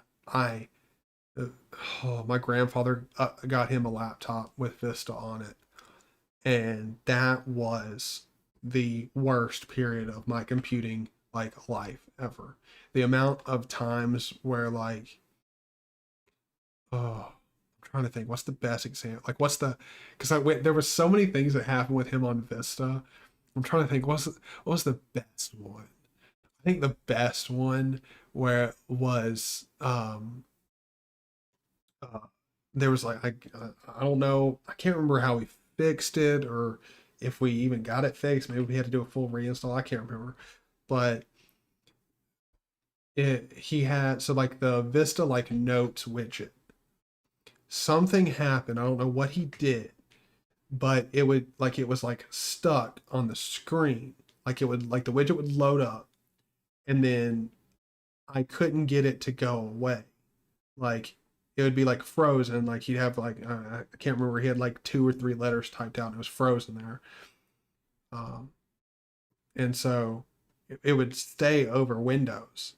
And normally, you know, you do a reboot and it fixes stuff like that. No, the reboot, it would come up, he would be able to type in it for a few seconds and then it would freeze, stay there, and like he could open up other programs, it would just hover over like it was always on top. And like that was just one of just so many horrid, awful problems that like were just, Vista was like just a broken mess. Honest, and the I don't know who in the fuck they let in the building to design Vista, but that dude was the most wild crack addict I've ever seen. Like Vista, yeah, it like for the time it was weird because it did look like nobody gives it credit, but at the time Vista did have this like modern look to it compared to like XP.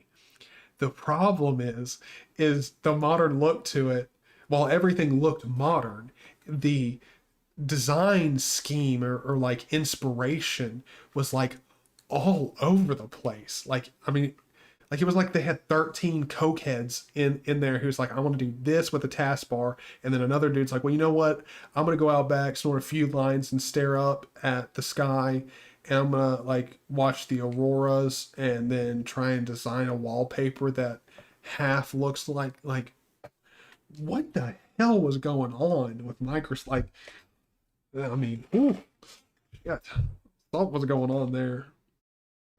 Only Millennium Edition was worse. I'm actually not even familiar with that.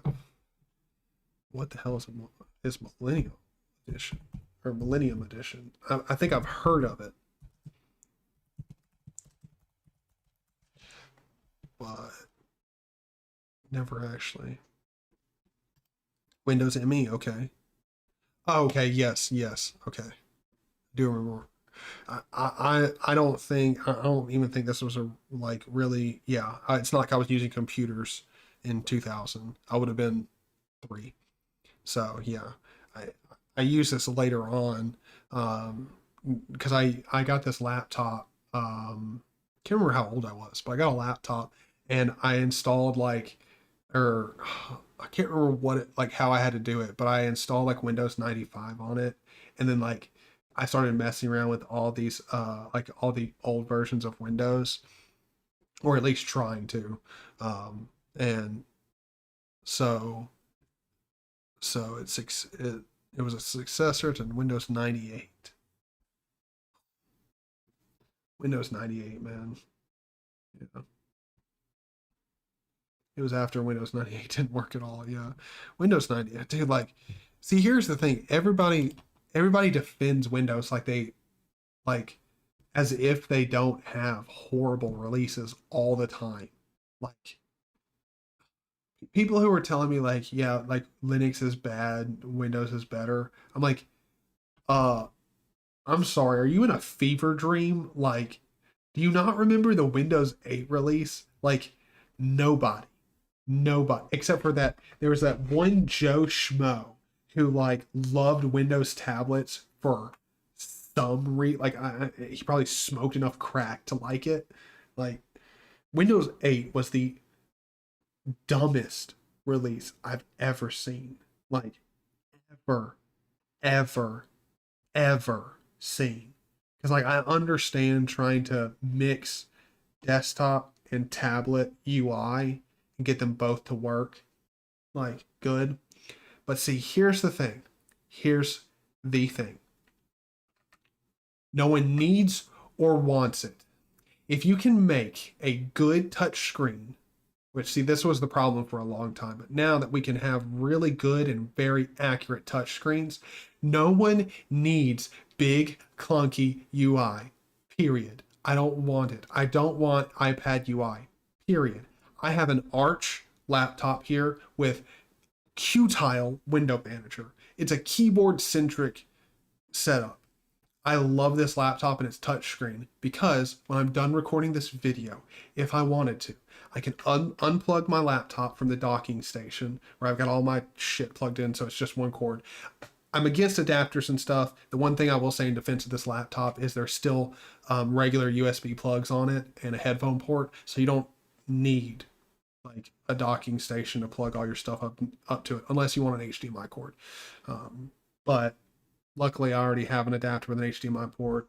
But even though this is not an Apple laptop, so you're not like spending $1,400 and then having to spend $60 on an adapter that could otherwise cost you $15. Just gonna say that. But when I'm done, I can unplug my laptop, fold it up.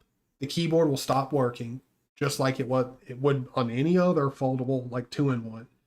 And like normally what I do is I just like I'll close all my windows and just like if I'm gonna walk around the house and want to listen to something, and by listen to something I'm not talking like music, I'm talking like actually watch a YouTube video but walk around the house, I'll fold this laptop up with just Q browser and like YouTube and Odyssey open in 2 separate windows, and then I can scroll through them and watch it just like I was on an iPad.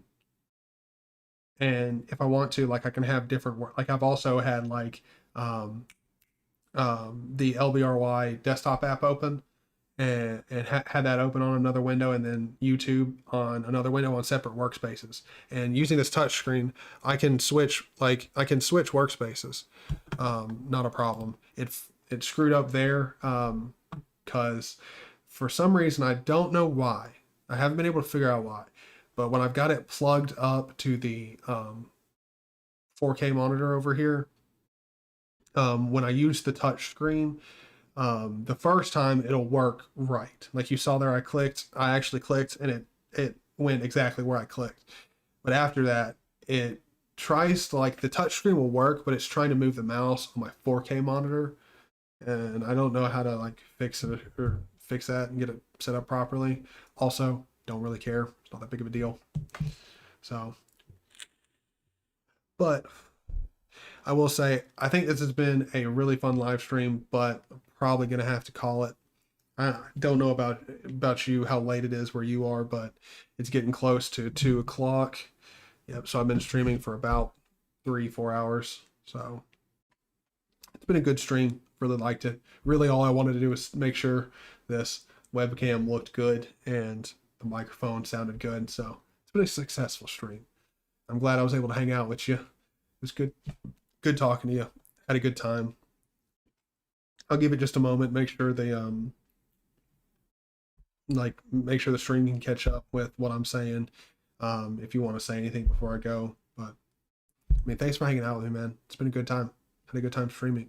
Yeah, it's been about 15 minutes away from about 3.5 hours. Well, let's see.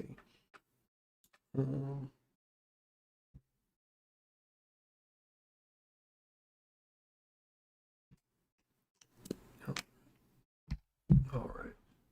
Going on 1 a.m. Going on 1 a.m. used up my solar electricity. What? Hold up.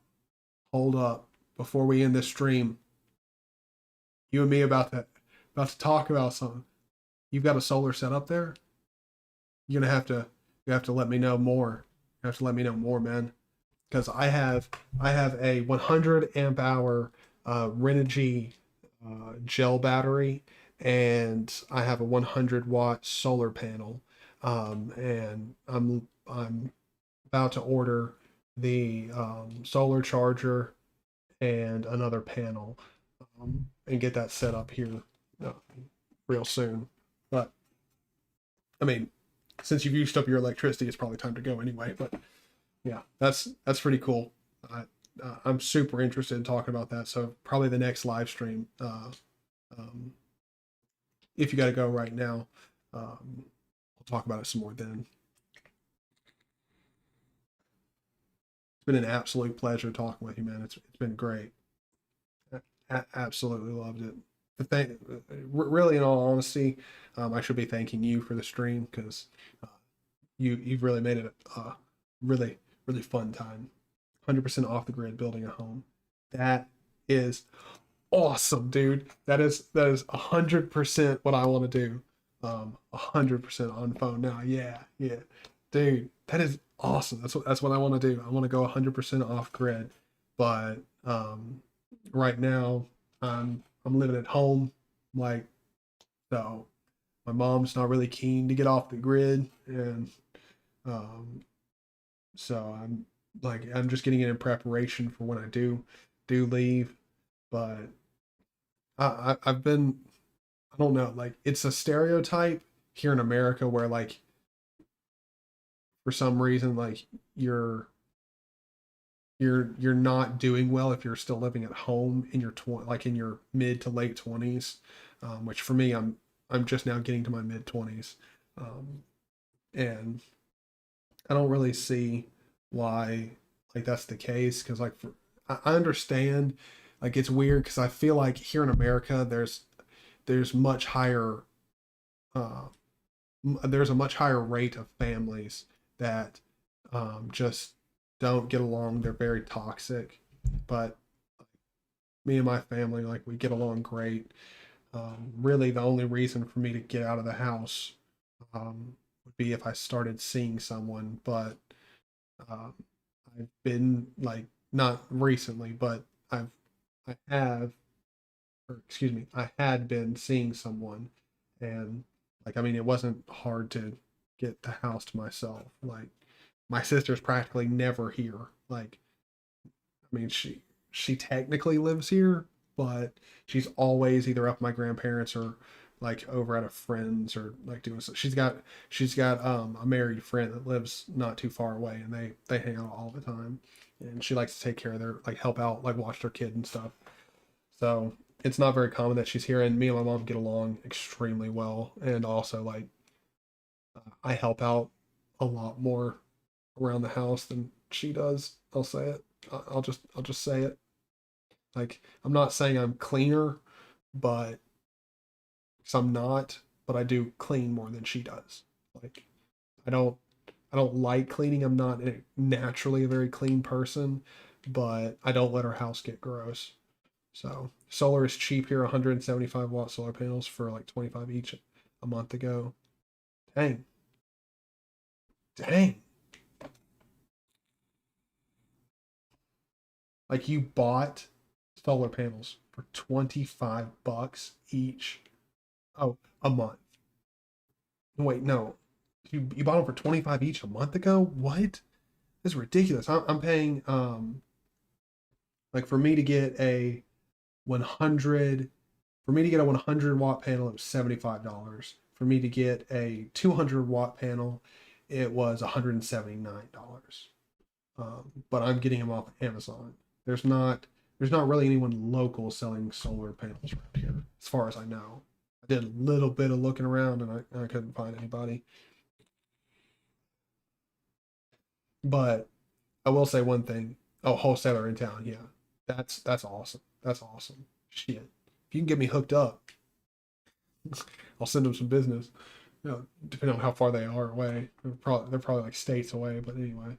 Um, I think it's just like being off grid and stuff. I don't see why it's not the norm. Like it doesn't make sense to me. Yeah, there's an upfront cost, but like that's sort of the thing with everything now in America. It's like no one really understands that like when you spend $25 a month on something, yeah, it seems cheaper, but like do the math over a year. If you spend $2,500 to get a like whole house in like a really nice solar setup, like it in 5 years. it's more than paid itself off.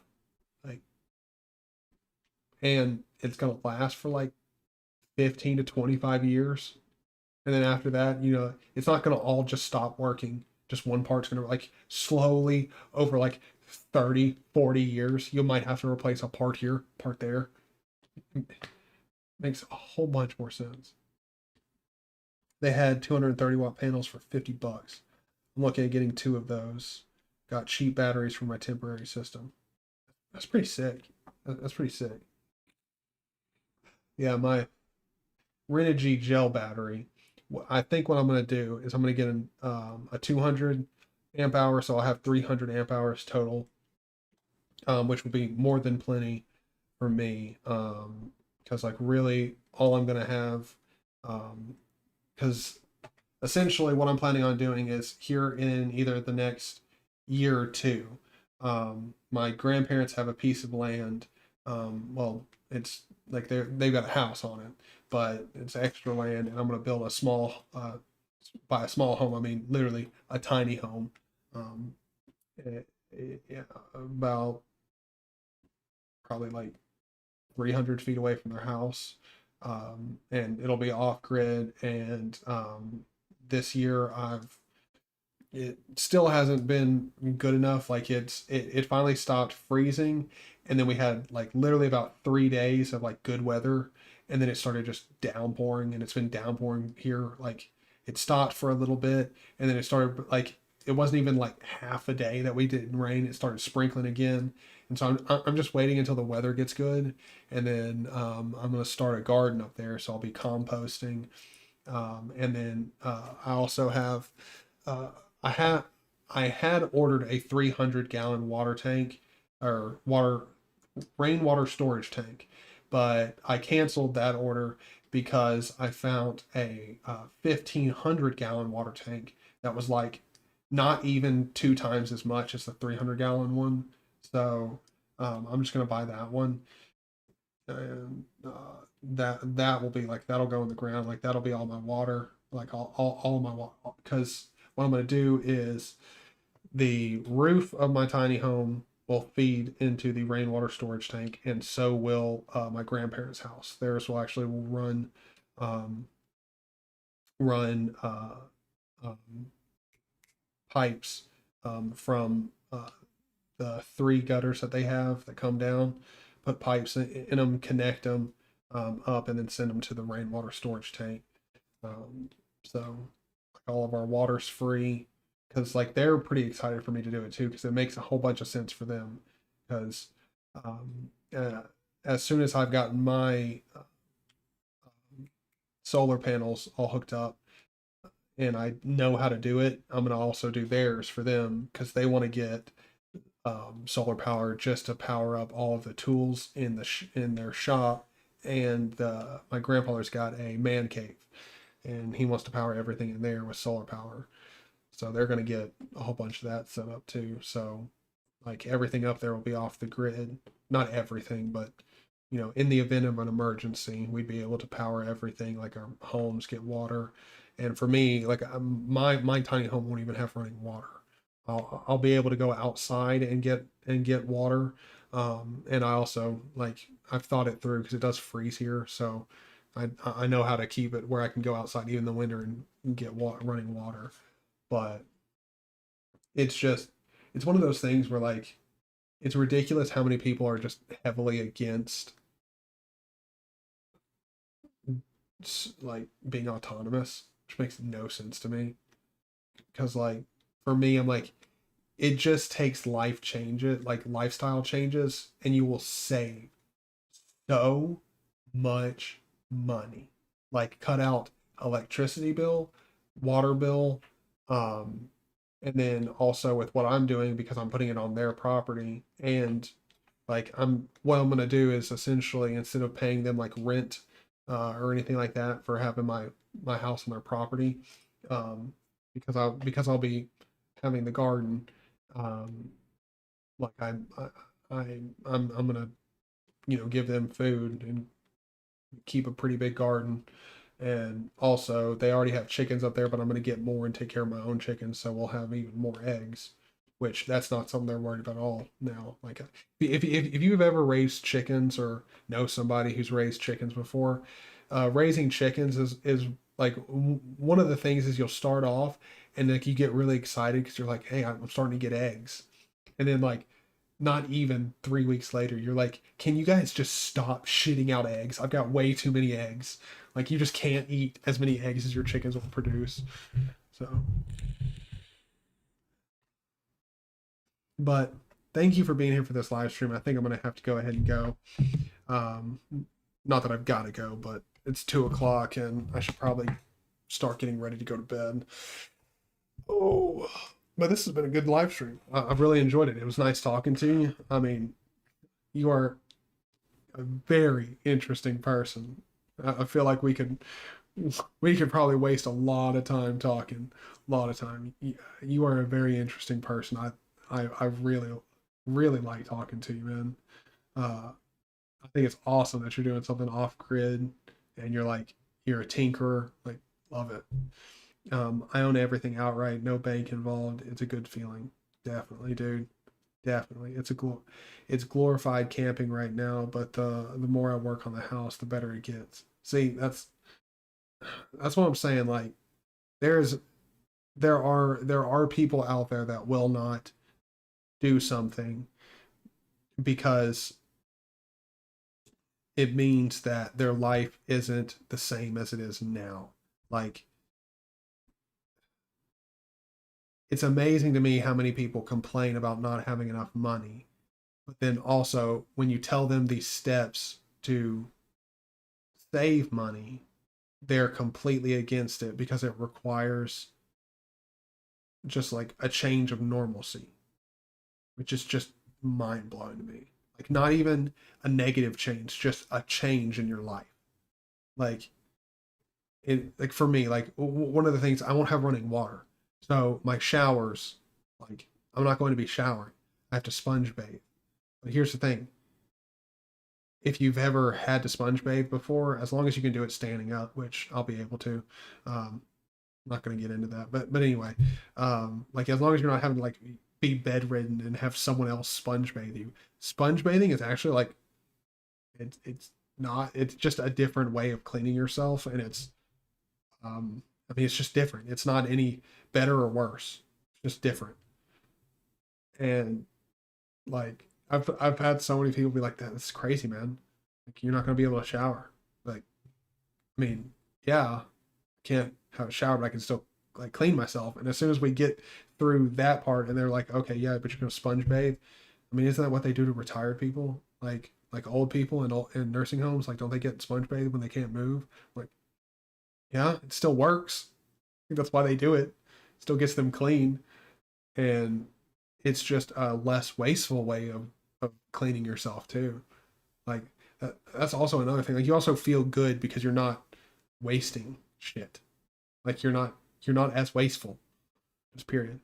But I got to redo intro vid. The audio's horrible. Dude, that's so many of my old intros. Like I thought at the time they were great, and now going back on it, I'm like, nah, fam, that that needs a lot of work. It needs a lot of work, and you just didn't put in the effort. That's one thing I will say. I'm really happy about my more recent videos. A lot more effort's gone into the editing, and um, tried to make the audio better. But I think now it's in a really good place. I think just before it was like it wasn't that my microphone was bad or that I had like really bad settings. It was just that I wasn't paying attention to the background audio of my um, miner. So, which here's the one thing I will say. I'm gonna go ahead and say this. Like, I'm not like I don't have a mining like a dedicated mining rig. Like I'm not the person buying up GPUs and shit. Like I don't have a RTX 3070, 3080, 3090, anything like that crazy. Um, it's just I have a 5700 XT, and like I mean it's in my gaming desktop, but just because it produces like 40 to 50 bucks a week right now mining, I've got it going because why not? Like I mean, I really wanted to get a laptop anyway, and like for just to carry around, and I mean it made sense sort of like, well, I already want to go get a laptop. Go get a laptop. You can start making videos on it and have that thing produce, you know, a little bit of money.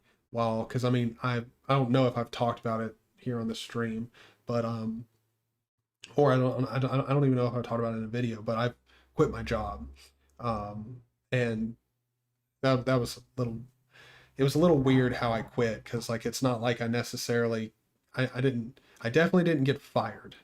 I definitely didn't like just up and quit. Like it was weird because I was working from home, and then they would stop talking to me, and like they kept like sending me like these emails where like I would get processed for voluntary job abandonment if I didn't call their support number, called support, and um, got called support. They would take my no one would answer. I'd leave a voicemail, and then I'd have to call back into a different department and explain what's going on to someone else, and then they would get rid of it. And then finally, I was just like, you know what? My LBRY, because this was like a couple days after I started posting, I'm like, look, my LBRY is starting to like, it's actually making money, and if I put in effort and actually start posting, like if I start putting in effort, up the quality of my content, actually start like treating it like a job and post every single day, if not multiple times a day when I can, there's no excuse why I can't eventually make it into a job. And also, I this is one thing that I'll say, I actually have been saving up so that I could do this, where I just for 6 months not work and just focus on trying to make this a career. Because I've tried doing that before. When I first really started this YouTube channel, I tried like to just not work and focus on it like a job, and that was extremely naive because I literally could only afford to not work for 2 months. And so essentially like starting from scratch on YouTube, trying to make money just off of YouTube, um, in 2 months, yeah, you're not going to do it. I had to get a new job. And then instantly, because I got a new job that required a lot out of me, YouTube videos just took the back burner, or not like essentially just didn't get any focus on them. And but now I can afford to go 6 months without working, and since I've got that miner back there making money, like, or just essentially printing money, doing its thing, and LBRY is actually bringing in money. I mean, I've got all my bills covered and everything. And one reason I will say I was able to afford not to cover all my bills and everything for 6 months is also I've been working on cutting down my expenses, which a lot of the expenses that I've been able to cut down, I understand most people wouldn't be able to get their stuff cut down as much as I am. Like I was able to cut my rent down to $100, which most people can't do. The only reason I can cut my rent down to that low is I live at home, and my rent just goes towards like helping out. Like my mom doesn't necessarily need rent, but because I'm an adult, I'm not just going to live at home rent free. Like for me, I just have something against that. I'm fine with living at home. I just I don't I don't think it's like conducive to a good work ethic if you're living at home rent free. I don't know. It just doesn't seem right to me. But that said, it's not like I'm paying that much in rent at all. $100 in rent is ridiculously low, like insanely low. Even for like I mean it's my family's house in one room, but still that's really low. But yeah, like I've just been able to cut down my expenses so I could afford to not have to worry about needing a day in and day out, like 9 to 5 for 6 months. Which don't say like really the where I was going with that is the sad thing that I see is way too often people are telling like others like you should quit your job, pursue your passion. And the problem with that statement is it's a hunt, like the idea behind it and the statement behind it is 100% true. Like, you should be working towards quitting your job and pursuing your passion full time. But you should also, like, a step to be able to do that is also making sure that you have enough time to cultivate the business, or like however you want to describe it, cultivate your career. And then also you need to have you need to have the mindset of I could fail. Like, if you're the type of person where you're going to go and do something, like you're going to leave your job to pursue a passion of yours, and you're going to have a breakdown because it didn't work out the way that you thought it did. Like, it's weird how much me having a YouTube channel has opened up weird doors for me when it comes to meeting new people or anything like that. Like, there's an intrinsic value out of pursuing your passion, but you also can't just, like, the advice of quit your passion, pursue your dreams. That's actually horrible advice, because most people cannot afford to quit their job and pursue their passions, only because they haven't done the work to be able to afford to do that. Like, and I'm not saying you need to go out and get a new job. I'm just saying, like, for me, it took cutting out, like, different expenses that I didn't need. And over time, I could afford to do that. Like, you just telling somebody to drop everything that you're doing and just stop working, follow your passion. That's not smart advice, because again, most of the time you're going to be talking to someone who's like 14. Like, if you're talking to a kid online and they see that and they're like, well, there's no point in me ever getting a job. Like everyone nowadays, you just pursue your passion, you can make it. Like, you can, but you'll probably need a job until you are either able to afford to do nothing else until that bit, like, you have to be able to afford to make it until that business starts making money. You have to. And, like, I don't know, it really irks me some of the times when I see all these, like, the videos with like 300 like million views, like insane amounts of views, and it's just literally telling people, like, yeah, doesn't matter what situation you're in, just quit your job, you should get out of it. That's so bad. But oh, I think that's about it. I mean, I'm gonna end up keep talking all night, but yeah, I mean, this has been an absolutely fun stream. I've loved it. It's been really nice talking to you. And I hope you have a great night and you get some good sleep and your solar power gets all charged up tomorrow. And I will, I guess, either see you in the next video and live stream, but I don't know when I'm going to do another live stream. This one was very much impromptu, and I don't have one scheduled that I want to do. Now that I know my computer can definitely, or this little laptop can definitely handle streaming, I might try another test stream tomorrow and see if I can do live streaming and playing Resident Evil 2, or excuse me, Resident Evil 4 on this. Since Resident Evil 4 isn't like a super intensive game, and I want to play it because there's, going to be the new Resident Evil 4 remake that's coming out eventually, sometime, possibly, maybe. Who knows? But yeah, I want to go back through and play that, and so I'd be interested to see how this laptop can handle streaming and playing that game at the same time. So yeah, well, we might try that out. But yeah, it's been fun. Thank you for talking with me, and hope to see you in the next one, man. Hope you have a great night, and sleep tight. See ya. Peace.